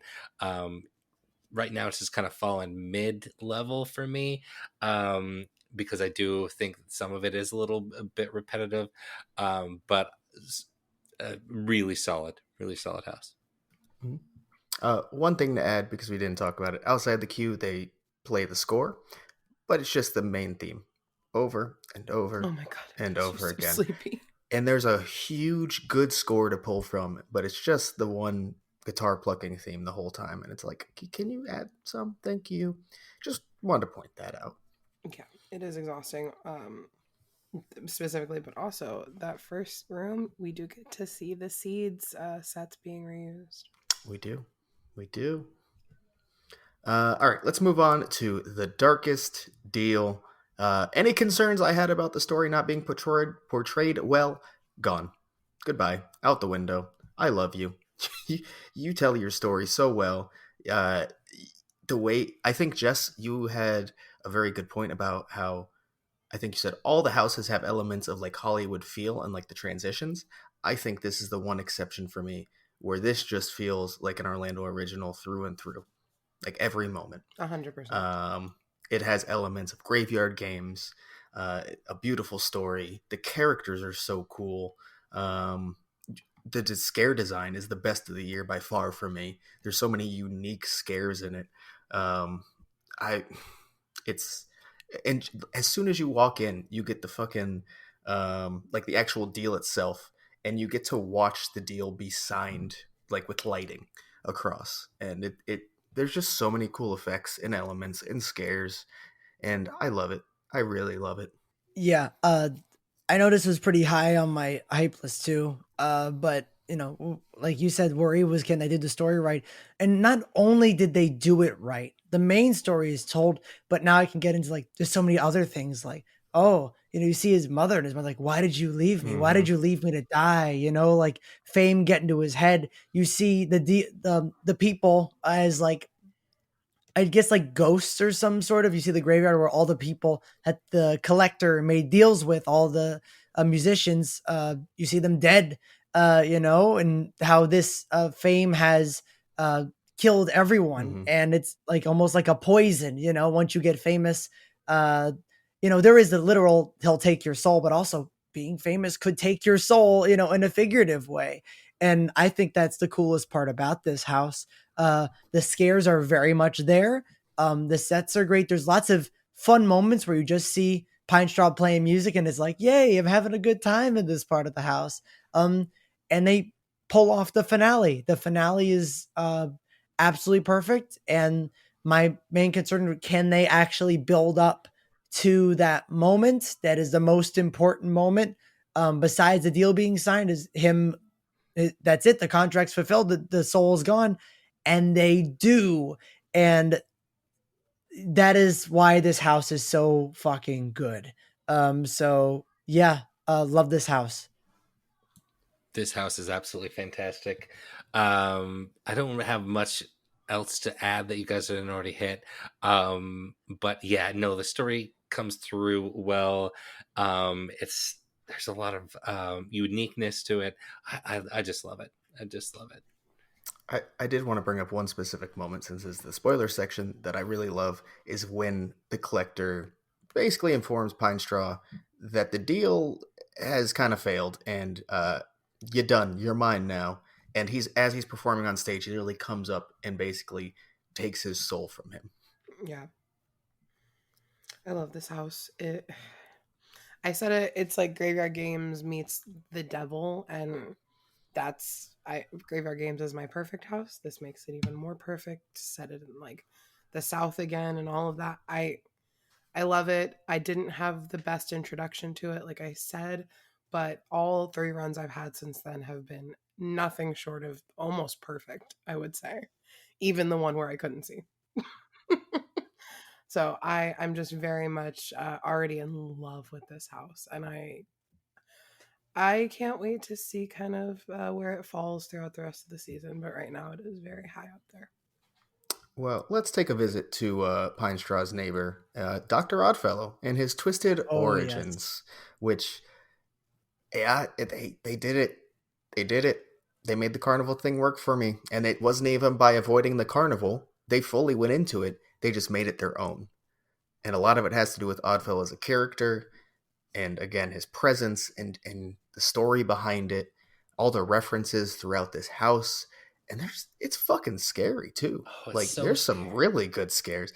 There was a point where Mike went, he's just like, this house is fucking scary. Just yells. I remember that. Yeah, they were pinballing me left and right. I got wrecked by that Minotaur man. I was not expecting him, and he came around the corner and got right up in my grill, and I was no longer having a fun time. Yeah, it was a very scary, amazing house. I love this. I get like puppet theater vibes a little bit. It's very kind of fun, silly, but also very scary. I just love this house. I think that Minotaur scene is like maybe my favorite pinball of the season, going from the lion puppet straight into an 8-foot minotaur coming at you. It's like, oh fuck, I'm getting out of here. And the house kind of feels a little long too, which is a good thing. And the finale's fucking great. That's where you really get like Oddfellow doing his thing. And like he says, you know, you're mine, I have your soul. And I'm like, yeah, you do. You're right. Yeah. That whole scene is beautiful and scary. I love this whole house. I love the projections that we see of kind of the story with Jack. You do have to really look for them, I will say, but they are there and they're not too hard to find if you're on the lookout. But just kind of seeing them makes my heart flutter a little bit. This house means so much to me. And I know it does to you too, Jess, because this is our first like new icon house. Yep. You know, like there's a new icon. This is this house, and that is so fucking awesome. That I'm actually seeing one. I really thought there was a point where it's like we were just gonna move away from new icons and just stick with the old ones, but no, we're not. And Oddfellow proves himself as a icon, not only from all the things in the zones and especially the opening zone, but this house, it is intense. It might be the scariest of this year. I've had really good closing runs of it, and there's so many fucking details everywhere, so many effects. They have a clown head that's looking into a mirror, so you see the clown in the mirror, and then its head turns and it's looking at you again. And then there's this fucking lion that just it's like a lion that's been used before, but the lion that I've seen is kind of like, it's relatively far away, and when it jumps, you have a little this line, it's right there in your face already, and you're like, oh, okay. And then it jumps, you're like, fuck, like it's just in the way this house like uses Oddfellow too. It's like some scary stuff. Then here's Oddfellow. It's like, oh, Oddfellow moment. And then some scary stuff. And then here's Oddfellow leading you in, and then here's the shadow of what Oddfellow is doing. It's just absolutely fucking amazing. And this, I knew I was going to like this house, but goddamn, they did things that I didn't think they would do, and I like this house a lot. Well, before we get to our rankings, we have one more house to discuss. Dueling Dragons, Choose Thy Fate. And as I mentioned in my non-spoiler review, it didn't give me exactly what I wanted or expected, but I love it nonetheless, especially from the last run we had, where they are really starting to get their fucking timing down and getting to see exactly how they utilize those effects. Like, you're actually watching, like, Blizzrock and Pyrock fight, and, like, it's, like, there's a scene where, like, a fairy comes out, and then, like, Blizzrock shoots, and then there's smoke, and then behind the smoke, the, like, blue damage or ice on the wall, like, lights up and grows. Just a lot of effects like that absolutely fucking kill it. There's Terror Queen references in there, which I enjoy. That's fun for me. The sets are all good, like, throughout. There's no part I'm like, wow, this set's letting me down a little bit. All phenomenal. I do wish there was more dragon and moving dragons. But everything else kind of makes up for it. Is it going to be my favorite house of the year? Probably not. Am I always going to hold it dear? Yes, I will. Yeah. Go ahead first. Oh, okay. I was not super hyped, like I said, for this house because I was worried about things, but they really pulled off pretty much everything except the thing I was worried about, which was can they do the dragons? And it's like, no, not really. They can't really do the dragons. They're kind of statues there. But everything else, fucking incredible. The fact that you walk into the Enchanted Oak, that's the facade, and it's so fucking big. It's like, oh my God, this is immersive, and it tells you the story. And then you see like shots of spells back and forth, and it looks so realistic. They use lights, but it looks so fucking good. There's lights on the actors themselves to really show the ice and the fire, and you see the book, and you go through all these locations, and it's just so good. I think they really pulled this off. And for someone who never got to experience the ride, I was like, ooh, I'm sort of kind of doing it in a weird way now, and that was really cool for me personally. And the choose die fate shit. That shit's cool. Like they don't do the most impressive thing in the world. If you lose, if your dragon, if the dragon wins, then you see them holding Merlin's head. If you win, you see Merlin.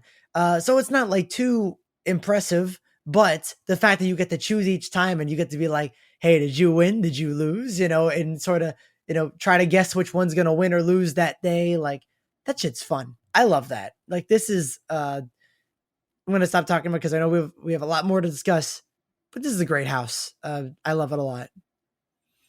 Yeah, this is a fantastic house. The has an amazing facade. The castle is fantastic.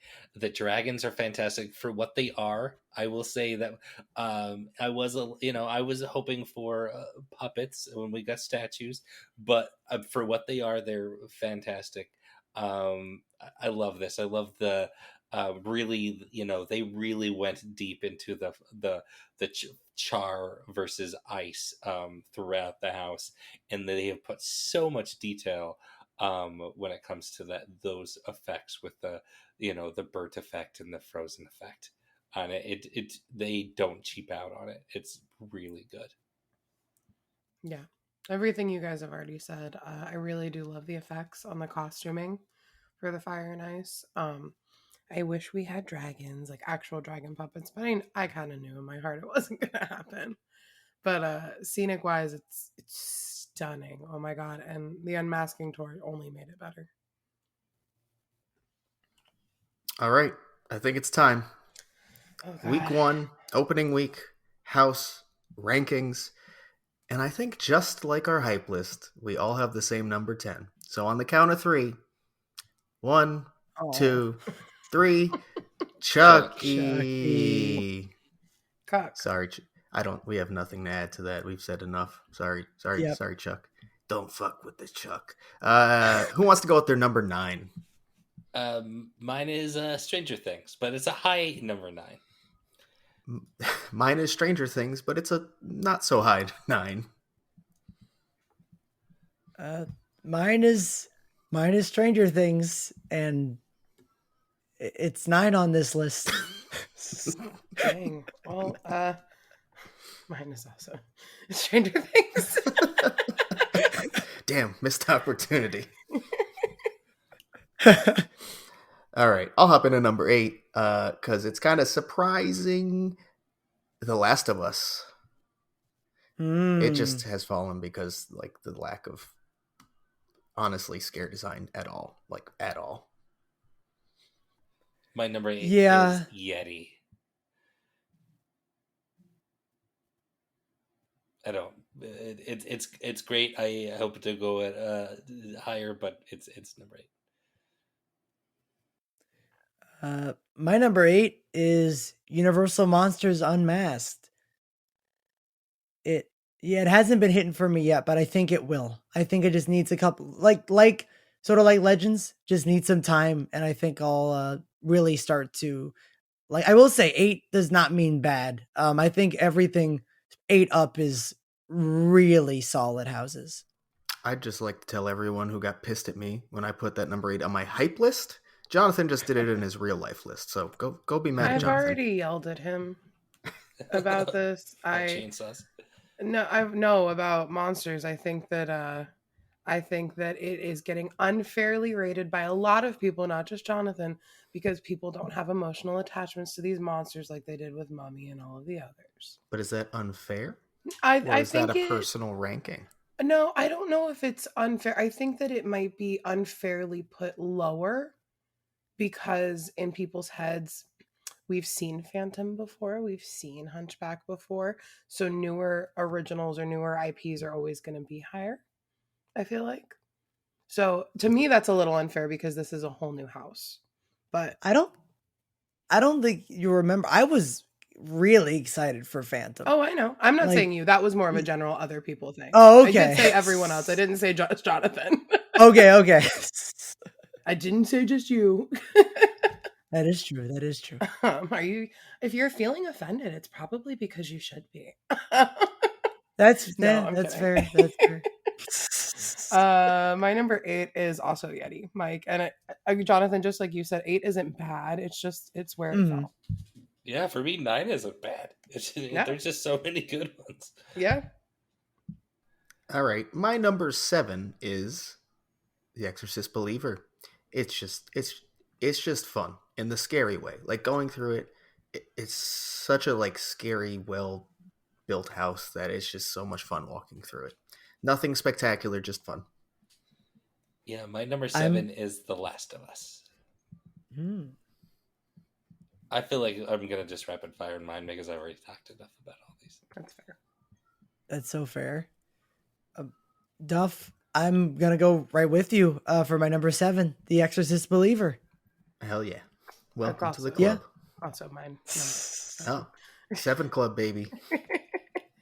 Are we the real Hellflyer Club? Hellflyer? Hellflyer. I'll Hellflyer. just All right. piggyback. I'll just piggyback and I'll do number 6 because Exorcist Believer is my number 6. Okay. So, There, all right, there it is. So this is where I get to reveal my interesting little quirk about my list. It's weird, but it feels right. My bottom 5 are the IPs, and my top 5 are the originals. Meaning number 6 is Universal Monsters Unmasked. Hey, run up 2. I'll take it. Hey, it's my top IP too, so there you go. Hey, I'll take it.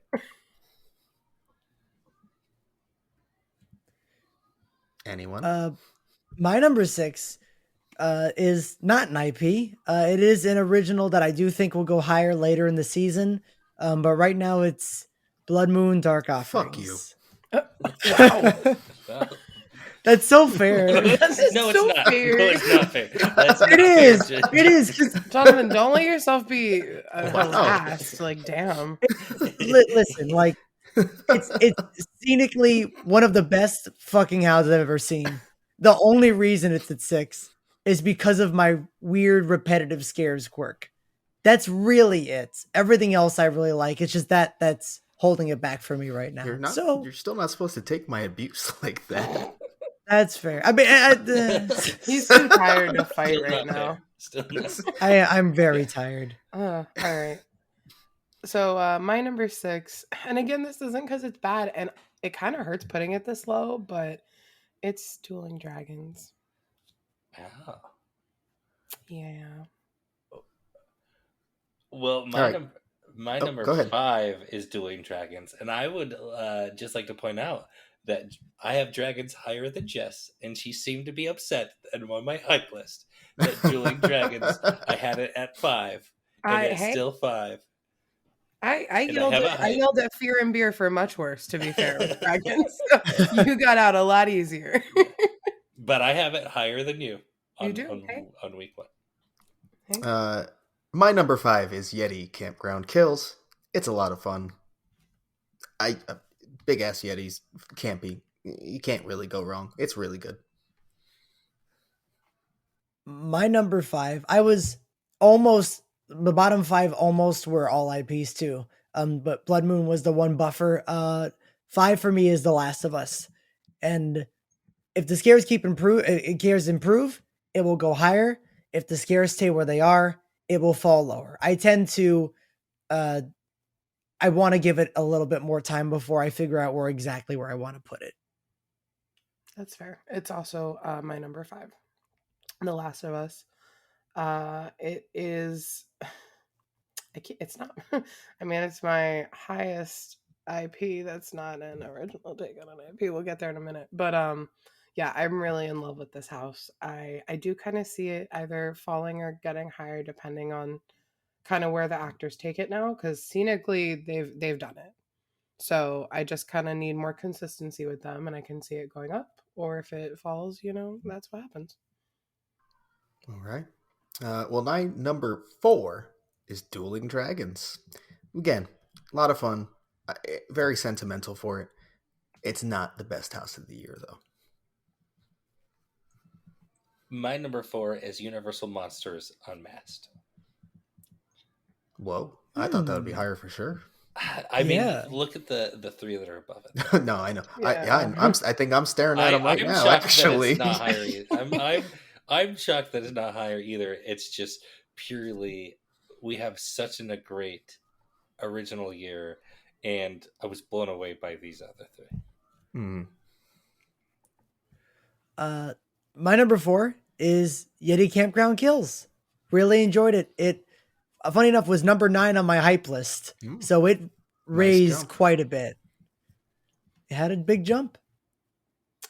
My number 4 is Blood Moon Dark Offerings. And that is, I think, my biggest jump from hype list to finalist. But this house is rocking on all cylinders, and I'm obsessed with everything about it so far. Well, my number 3 is Oddfellow Twisted Origins.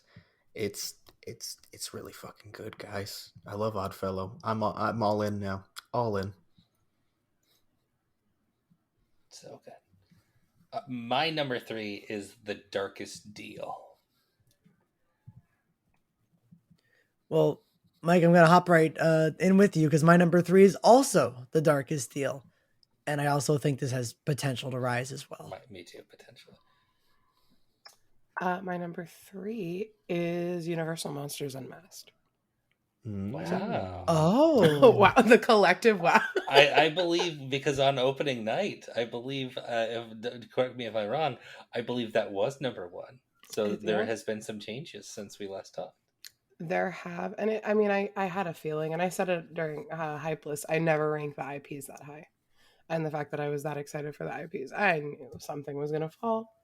And originals are always going to be my favorite. And just my 1 and 2 they're really already everything I kind of want out of an original. So, sorry, monsters. They have potential to go up, obviously, but my boys are kind of hanging out at 3 right now. Not a bad spot this year. Not a bad spot. Was there a number 3 left? I don't believe so. No? Okay, cool. No. Well, my number 2, while I may have placed it incorrectly on the hype list, I definitely said I believe this will jump the highest. And it didn't take long. It was opening week. That's Blood Moon Dark Offerings. It's beautiful. It's gory. Story's fun. It would be number 1 in a lot of years, potentially. Maybe not the past couple, but a lot of years regardless. Also my number 2, Blood Moon Dark Offerings. Fantastic. So good. My number 2 has 2 characters dueling. Is Dueling Dragons. Loved it. Love this house. My number 2 is going to be Oddfellow. And I love him, but Daddy, I love him. It's just everything.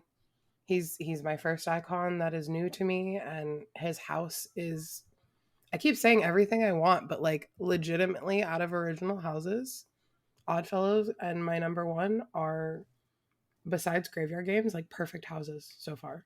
Mm-hmm. Well, it's time for number 1. And I think my number 1, I'm going to say it, is an all-timer.